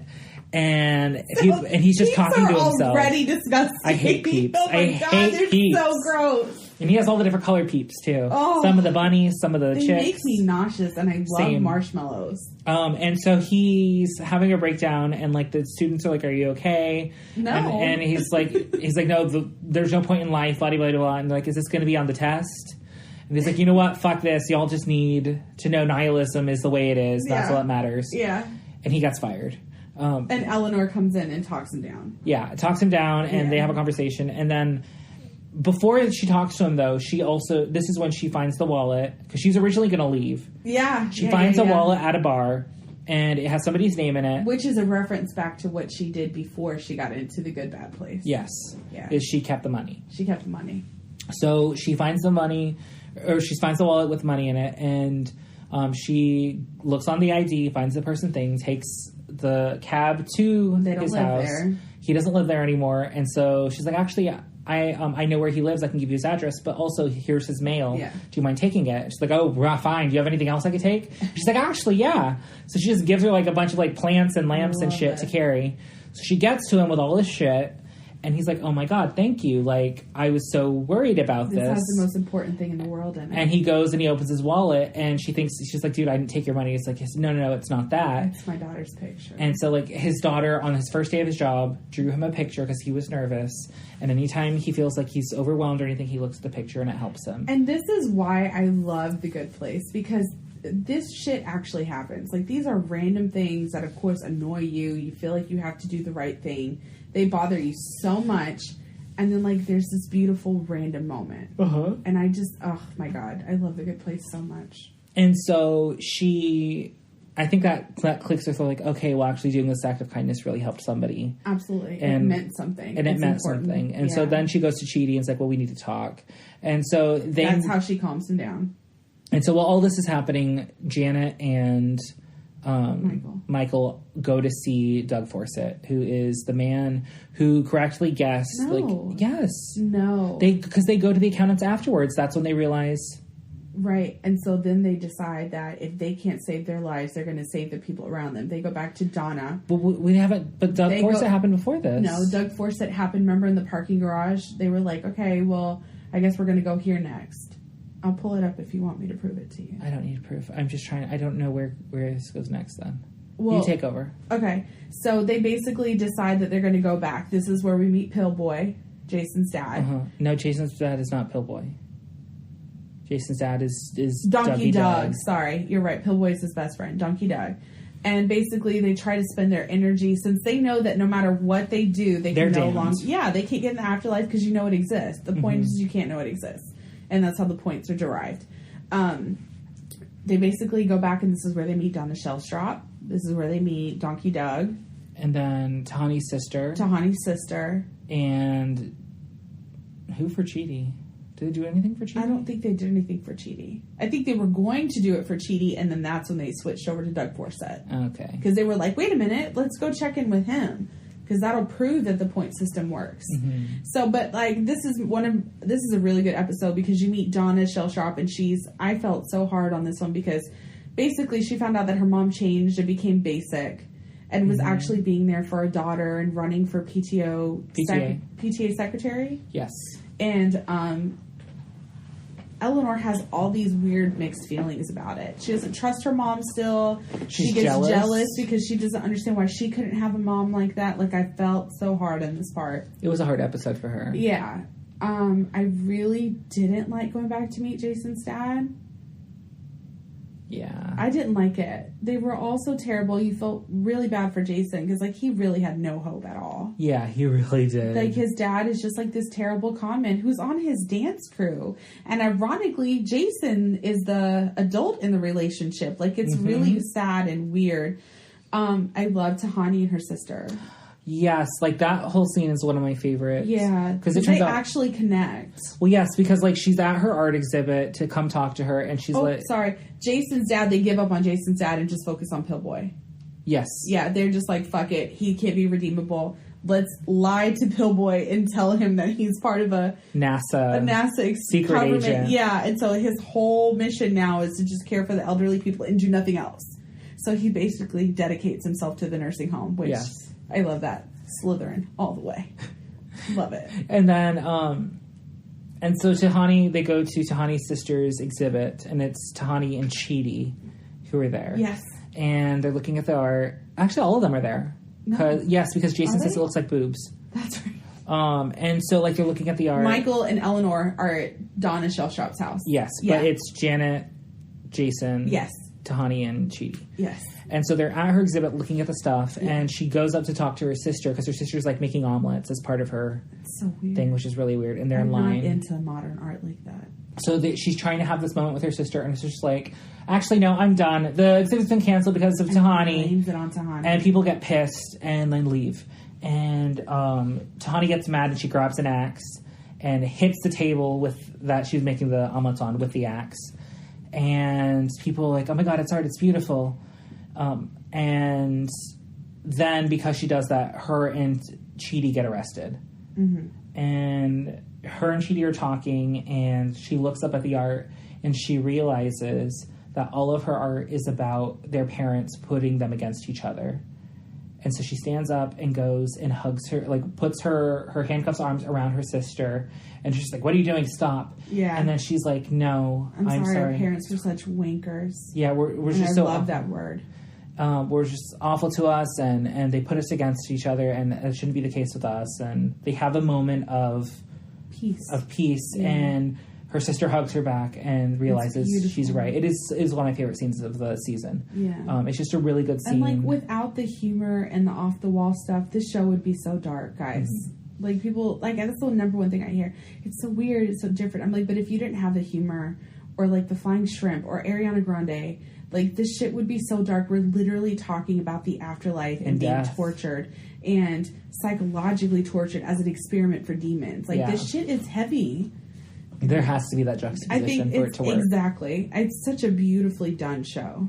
And so she has her resolution with her sister, and her sister, I guess sets her sister on a better path, too, because she's not doing things to impress her parents or to show out Tahani. She's doing it for herself now. And so while all this is going on and Eleanor makes peace with the fact that her mom is, doing well and better and being a better person, even though it's not to the benefit of Eleanor, she asks Michael to really break down her existence. Mm-hmm. This is when they go to the library and he gives her memories and glimpses and explains the Chidi thing and explains how terrible he was as a demon. Because at this point, guys, they have no memory. They're still on Earth. They don't remember what happened in the previous seasons. Mm-hmm. Eleanor had no idea she was in love with Chidi. She had no idea that Michael tortured them, was so terrible to them. Yeah. And Michael doesn't want to admit it. Because he loves and cares about them. He loves them so much now. They're actually really good friends. So, that's because they've been together for about 300 years by this point. Yes. And so at this point that we are now at where they go see Doug Forsythe. So they finally go see Doug Forsythe, which is great. Like, I've been dying to talk about it. And they realize like how he's living. Well, I first want to say I fucking love Mama Cass. And I love that the episode opens with the Mama Cass song. Okay. Because I don't know what that means, but I'm happy. Cass Elliot, she's a singer. She sings One Way Ticket, Dream a Little Dream of Me. I know that song. She was on Scooby-Doo a lot as a celebrity guest. I didn't like Scooby-Doo. That's the end of the podcast, guys. See you never. Judgment! So much judgment! How do you not like Scooby-Doo? I know, I just wasn't that kid. They go to see Forsythe. Doug Forsythe. And so it opens with him, like, doing his morning routine. And then they come and they start talking to him about his life and how remarkable he is and how he's living life. Yeah. And, like... They pose as a newspaper reporter. Yeah. And so they're just wanting to do an article about him. And so he, like, only eats radishes. Fucked up. He's really fucked up. Like, he will not, like, contradict anybody. He will not do anything that he thinks will hurt their feelings. He'll, like, if somebody asks, like, this little boy shows up and asks him for a shoe. He's like, will that make you happy? And he's like, yeah. It's like, okay, well, then here's my shoe. And then he just throws it. And then, like, he steps on a snail and he freaks the fuck out. I mean, yeah, that was sad for me to watch. I was like, ooh, you're about, 2 wine bottles away from that, Jessica, so calm down. That's how I felt when I watched it. God damn. You think you know a person, and then you find out they're almost Doug Forsythe. Listen, I stepped on a snail the other night outside talking to Daniel, and I was devastated. Oh. Not because of the show. I just felt like I cried when the bee stung me. Not because it hurt, but because I knew the bee was going to die. Oh. Like, it's just sad.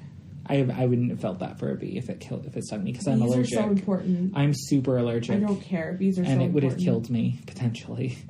So if I die, you die with me, motherfucker. No, we need bees. We don't need you. We need the bees. We don't need that one bee. I am nothing. My role means nothing on this planet the way that a bee does. All right. This planet would not exist. You have dinner soon. You have dinner soon. Sorry. I get really passionate. Bees are very important. And so they realize, okay, this is not the way. So finally they go back to the bar where everybody's hanging out, and Eleanor realizes they're surrounded by demons. And this is my favorite scene of the entire fucking season. It's a good scene. And Michael and Janet show up, and they start fighting them. And Janet kicks is a fucking Taekwondo master. She deserves to be in MMA. Like, Miss Thing. What a beast, man. And so, like, she's kicking ass, taking names, beating everybody up. And some of them get their moments. Like Janet, I love when, what is her name? Denise? Yes, Denise. Denise pops up. It's like, haha, I got you. And like her and Vicky. Yeah. Vicky pops up. And Eleanor and Chidi were about to have a moment, and she's about to tell Chidi how like they were in love or whatever. And Vicky pops up. It's like, hi, I got you. And Eleanor just pops up, knocks her the fuck out, and then just keeps talking to Chidi.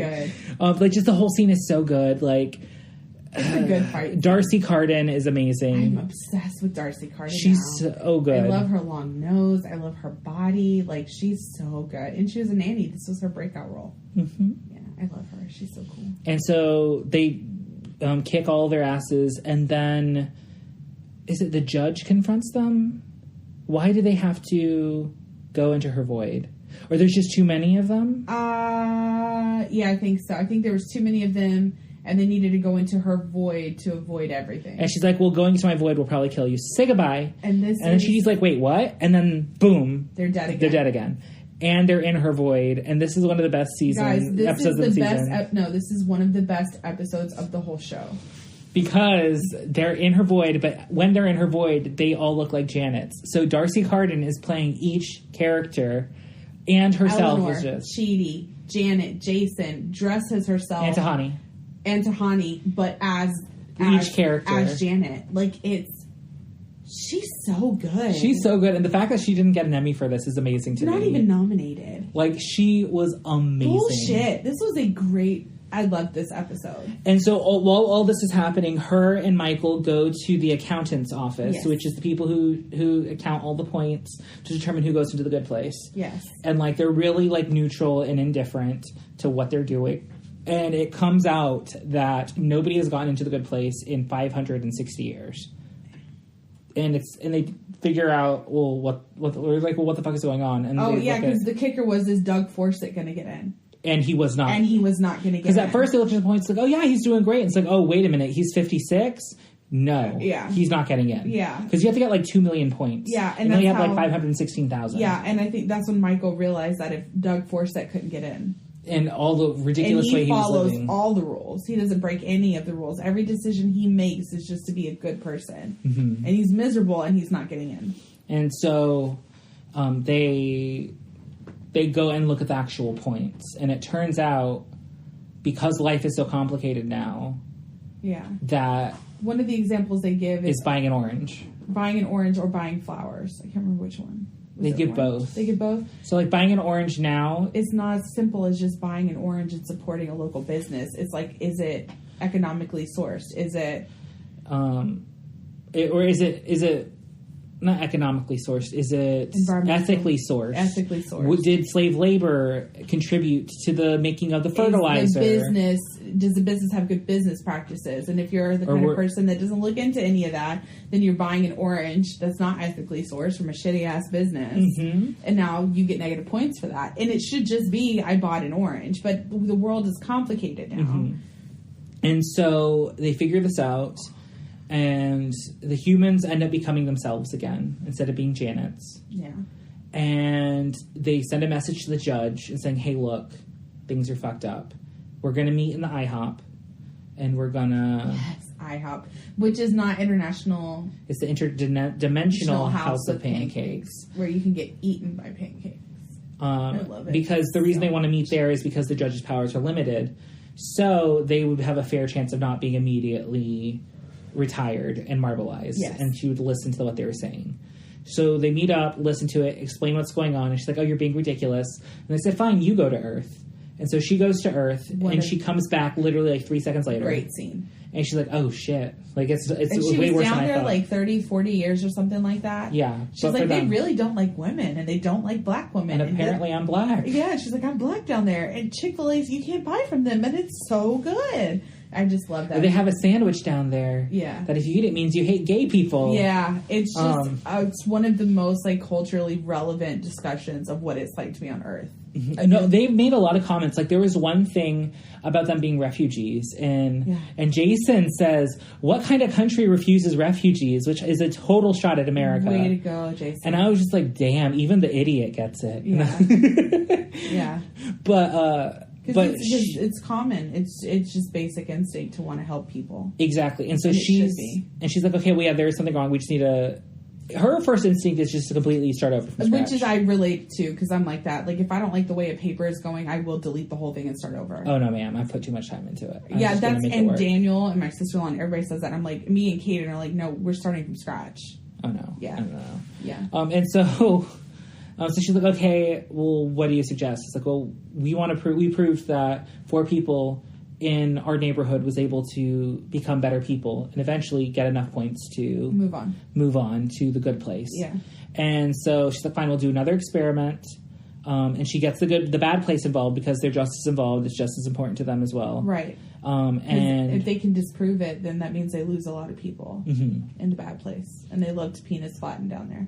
Definitely. And reinflate. That's Glenn's job. I really like Glenn. I do like Glenn, yeah. And so she says, okay, we're going to do another experiment. And with this experiment, you guys are going to run the thing and give them the opportunity to become better people, but the bad place gets to choose the people who go into it. Mm-hmm. And so the first person they wake up is, like, this gay guy who's, like, essentially Perez Hilton. Yeah, I got that one, too. And he is, like, a celebrity gossip blogger who talked mad shit about Tahani. Yeah. And did all these awful things, or said all these awful things about people and made people's lives miserable. Yeah. And Tahani's trying to make him be a better person. That's kind of her goal for the next season. Well, and for this season, too, partially. Well, you're at the end now. Yeah, well, no, but it shows her interacting with him and trying to... For one episode. For one episode, yeah. Trying to make him a better person, and he's just not having it. It's like, well, I've already made it here, so I don't really need to become better, because I'm the best. Which I don't get it. Like, why don't people want to be better? Exactly. And then the next person to arrive is Simone, who is Chidi's ex-girlfriend. Uh-huh. And they don't wake her up yet, but they freak out. They're like, oh my God. They realize that... The bad place. The bad place chose people who would be worse for the 4 humans who are trying to help. Yeah. And so they... Chidi essentially says... Freaks out. Yeah. And he's like, well, I can't do this. I can't be myself knowing that she's my ex and knowing we have this relationship, so I need to be... You gotta wipe me. Wiped. Yeah. And it's so sad. I cried again. Oh my God, because, like... It's terrible. Her and so by this point, Chidi and Eleanor realize they've been in love because they get to see all of... Well, they're woken up, so they have all their memories again. Right. So they remember everything that they've been through, and then they decide to be together, and it's like for the first time ever, you feel like you can breathe. They're going to be together, and then they can't. They can't. Simone shows up, and so Eleanor, Chidi sacrifices his role to become a different role to not mess up the experiment. And so before they wipe his memory, Michael gives Eleanor and him a really great gift of just a video reel of all of their best moments together. And so, like, they're just holding each other crying. And it's so sad and so beautiful. And I love the scene where it's raining and they just dance and kiss in the rain. And it's just so romantic. I want to do that one day. So, like, they watch this reel of them and it's so beautiful and so sad. It's so beautiful. And I cried. Because I teared up. I didn't cry. This is not like Chidi's monologue crying for me. Yeah, no, it's still sad to me though, because like essentially there's a chance that you'll never see each other again. Oh my God! But he says, "No, I'm fully confident in you, and I know you're going to do this. So I'll see you on the other side." Mm-hmm. And so they wipe him, and the last scene is her acting as. Oh yeah, because Michael has a breakdown, and like she has to be the architect, and so she's architect for the first guy, and so for the second guy, for Chidi. I feel like I love it because of the architect title, because I learned that's what INTJ was. Oh, I feel like really connected. That's your future. You're going to be into honey one day. Oh, I would totally. That sounds like a dream. For a while, I'd get bored of it. I think. No, I don't think so. But she wakes him up and says, "Come on in," and that's how the season ends. And season 4 literally picks up right after that. I'm so excited to talk about it. Oh my God, I'm going to rewatch it. I am too. But I'm kind of excited to be done with it too, because watching a whole show is a lot. It is a lot. Yeah. For a week, and so just like, ooh. At least these are like short. Yeah, they're short watches. Like it's like a 4.5 hour watch typically. Yeah. All right, let's do some Ray lights. All right. Let me flip over. So that's all we have for season 3 of The Good Place. And next week is season 4, guys. Get ready. And you need to watch it or don't listen. Or just watch it if you like spoilers. Because I love spoilers. Or, yeah, listen if you like spoilers. But no, quickly let's go on to Ray of Lights because somebody has dinner to go to, even though it's 2:00. Don't judge me. Judging so harsh right now. My mother-in-law likes us to be out there early. See, our family eats dinner very late. Like I think it's a very like Spanish thing. We'll eat at 4, but like we're expected to spend time with family while we're there. No, so no, we don't eat until 7:38 at my house. That's too late. We don't eat that late here. We eat late. There are some days where like I know that if I cook, it'll be past 7, and Daniel's like, just make me a sandwich. We're not. We're very much. We like our sleep in this house. Like my parents and I all stay up till at least 12:01. Absolutely not. Daniel and I are in bed by 9:30, 10 most days. I need sleep or my anxiety's out of control. I honestly feel like it's a Spanish thing. Like Spaniards are very late people. But Daniel and I are just weird when we don't. And I think it's just ancestrally, that's where we got it from. I don't know. But I also think like, what if it's like Native American ancestry? Because like, you know, the women were hunter-gatherer, or like people, especially in the desert area. Hunter-gatherer type of mentality. But like in the desert, it was easier to hunt and gather in the twilight time versus when the sun's out because it's so fucking hot. Maybe. I don't know. I like it. But anyway, so my ray of light. Okay. My ray of light is I had a really great night with my mom. So my mom and I don't have the closest relationship, and I'm hoping this is like the start of it changing. Not that like we have any animosity or anything. I just had a lot of major trust issues with her because she was very reluctant to believe something was wrong with me mentally growing up when I had undiagnosed bipolar disorder and ADHD. So like it really broke my trust in my mom for the longest time. And so this night, like my friend Taylor, who's my typical gym buddy, who's been flaking on me like a motherfucker. Wow.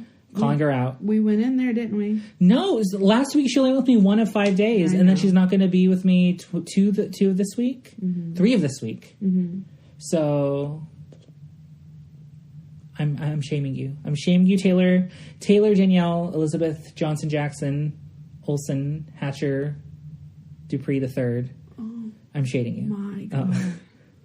We are going in. No. I'm just kidding. She knows I'm fucking with her. Yeah, I know. She doesn't listen. It's fine. Anyway, go ahead. Your mom. So my mom and I went to the gym together, and then we went to do a grocery pickup because we do the Walmart grocery pickup thing because it's a lot easier than grocery shopping. No, sure is. And then I was like, well, it's like, what is it? It is happy hour at Starbucks. So if you buy one drink, you get one free. So I was like, well, let's go. Because my mom and I both like it. So we both got almond milk. Well, actually, I got an almond milk decaf soy latte. Or a decaf almond milk latte with 2 packets of stevia. My mom got a decaf soy latte with 2 packets of stevia. And then we went to Zoe's Kitchen and got food. Yeah. And then we went home and ate. And then we just talked. Like, we talked for like 3 hours. And it was really nice. And my mom and I don't normally talk like that. And we talked about her personality type. And, like... Which I know helped you a lot. Yeah, but also, like... I think it made my mom accept that she's just a judgmental person. Because her personality type is ESFJ. Oh, wow. And their number one, like, weakness is judgmentalness. They're the most judgmental type of all of the types. And sometimes you're just a judgmental girl. Yeah, but also, like, it explains why she's judgmental. It's about her having a set of standards that she believes everybody should live by, and when they don't, she judges. Yeah. But... We got a lot of that type in the U.S., you know. But she never... but the thing is, she's always, I'm not a judgmental person, I'm not. It's like, Mom, you are the most judgmental person I've ever met. And it's not a knock against you, it's just who you are. Yeah, she didn't realize it, because to her, it's just a set of standards that everyone should live by. Exactly. And yeah. so we talked about it, and she's like, oh, okay, I guess I'm judgmental. I was like, no, you are judgmental. That was her way of admitting it. You don't have to throw it. Oh, right I didn't. back. I didn't. But I was just like, oh no, you are, girl. Like, we know. But it also turns out my dad and her are like kindred spirits. So like they're ideal partners. Oh yeah. Because he's an ISFJ. And so ISFJ and ESFJ are two people who have very similar mindsets who would make a good couple. That's good. So I was like, oh, that's really cool that it's working out for y'all in that way. Like, who would have thought? Yeah. But also... I feel like I've convinced her to vote for Democrat, especially for Elizabeth Warren. Yeah. Because my mom is very apolitical, but I've been talking to her more about things that have been going on, especially the border crisis, because she did not know about it. She hasn't heard anything about it because my dad only watches Fox News, and they don't talk about it on Fox News. You can't just watch Fox News. I know, but that's all my dad will watch. That's all he allows in the house. You indeed, though. And so she only sees that, and I was like, you know what's going on out there? She's like, no. And I said, I told her all this happened. She's like, oh, no, stop telling me. And I was like, why? This is what's happening. She's like, but I can't do anything about it. I was like, but you can vote, not for him. And so I've been like slowly telling her more and more things as things go, and she's been listening more and more. And she even watched the debate with me on Friday. Wow, that's a big deal. And she was very, like, that's why I said my mom was very impressed with Amy Klobuchar, because Amy Klobuchar was very passionate about what she was talking about. Good. And look at you making a mark in the world. Trying. No, but you are. And then my other ray of light is I went to an Elizabeth Warren event. It was only me and one other person because bad planning. But essentially we did a sign waving. So we just held up a banner like at one of the busiest intersections during rush hour, and we got people yelling at us. But then we also got people like honking and waving and thumbs upping. So like it was an interesting experience.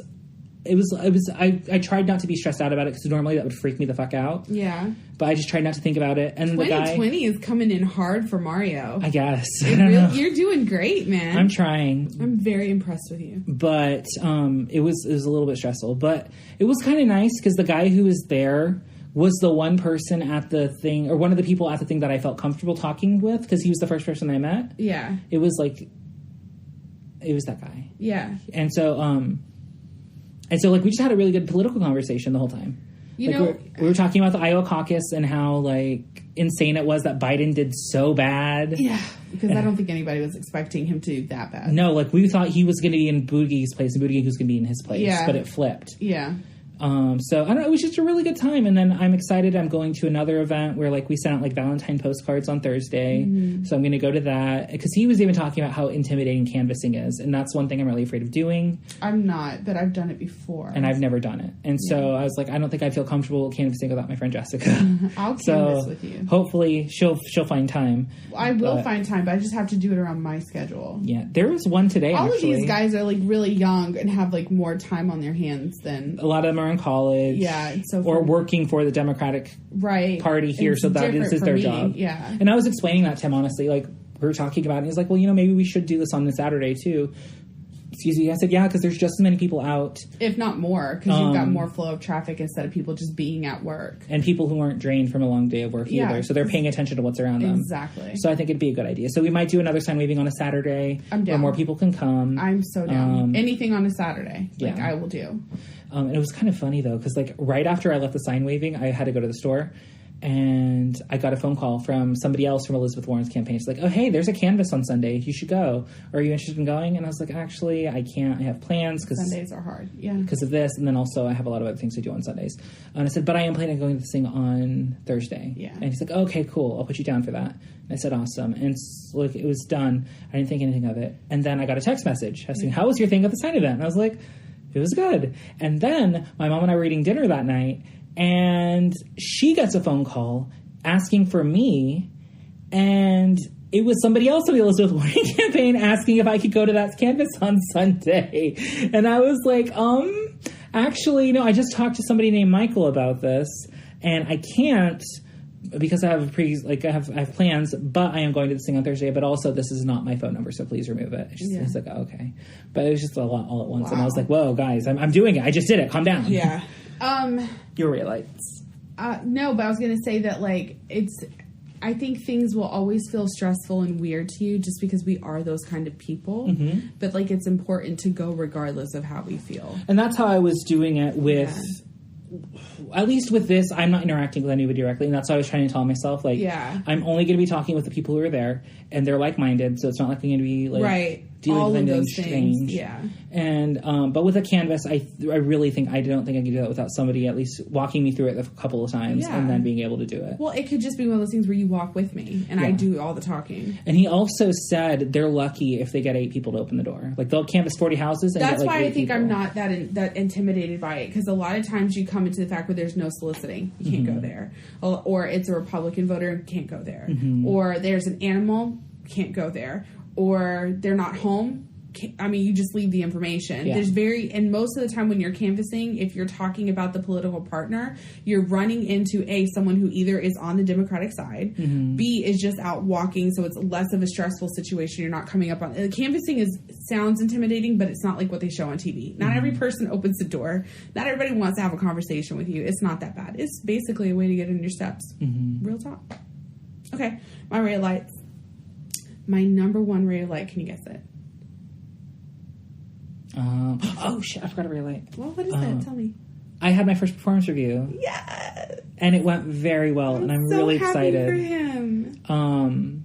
Like, I had to immediately go and tell Jessica, and she wasn't at her desk, so I had to go find her in the lunchroom. It was lunchtime. I was hungry. But it was before 12:30, so I didn't expect you to be there already. Usually, you go to lunch at 12:30, or you have been lately. We've been going at 12. Oh, yeah. I don't know. Sometimes you're going at 12:30. Yeah, like if there's training or something and we can't all go, then we go at 12:30. But we have been trying to go at 12 because most of us are starving by 12 o'clock. Well, anyway, I had a really good performance review. I'm really excited about where my job's going, because honestly, up until this point, I've been there 3 months now, and I haven't had any feedback about it. It's so much more laid back than that. And I was just like, what's going on? And then, I have a friend who started a week before me, and he's already had new opportunities, and I haven't had any. So I was thinking, is it something I'm doing wrong? Yeah. So I talked to her about that, and she's like, no, that's not it at all. Don't think that. Don't compare yourself to anybody in this department, because that's not how this department works. Yeah. Also, you just shouldn't compare yourself, period, because that's not a good way to live. But and I said, like what my boss said. Well, and I said, I typically don't do that, but I literally have had no feedback whatsoever. Because we've been conditioned to getting feedback once a week. Yeah. And it's not like that where we're at. like, we're lucky to do them once a quarter, from what I understand. Well, but also, like, even if you're a new person, just say, hey, it sounds like you're doing good, or you're hitting a good number, or anything. Like, I would expect some sort of feedback. There's no hand-holding, and from what I understand. If they're not talking to you, you're doing a great job, because they're only going to waste their time. Well, I know that now. Yeah. Well, that's what my boss told me. She's like, if I'm not talking to you, you're doing great. And I was like, well, that's great. That's a measure of success for me then, because you don't really talk to me. So, I'm sorry, your ray of light. No, your ray of light's important too. It needed its own moment. My ray of light is that one of my best friends got a job where Mario and I work. So she's with me. Yes. And so I get to see her at lunch, and I get to see her on breaks, and she's actually going to me and Mario's old department, so I feel like I can really help her. And then I've got people there that I know will look out for her and help her, and I'm just really excited for her. She's a lot like Mario in that, like, making a change was very difficult for her. And so she made this change, and she's really happy, and I'm so happy.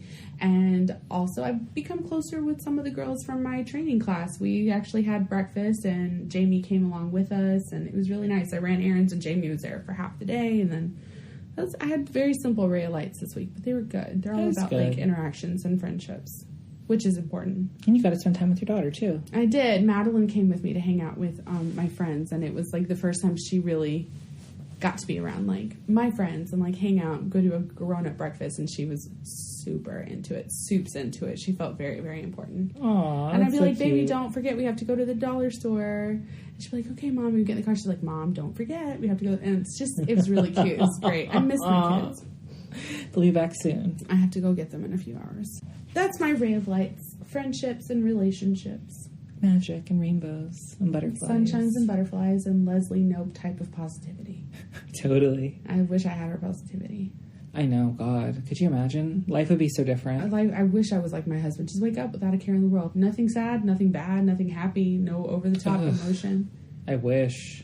I don't know what that's like. I wake up in the morning, I'm like, I'm already behind. Like, I should have woken up 30 minutes ago. I don't think that. Why didn't I cook a 4-course meal? My children need a good, like, it's that type of, like, self-berating bullshit that I'm not supposed to do. Too much. Too much.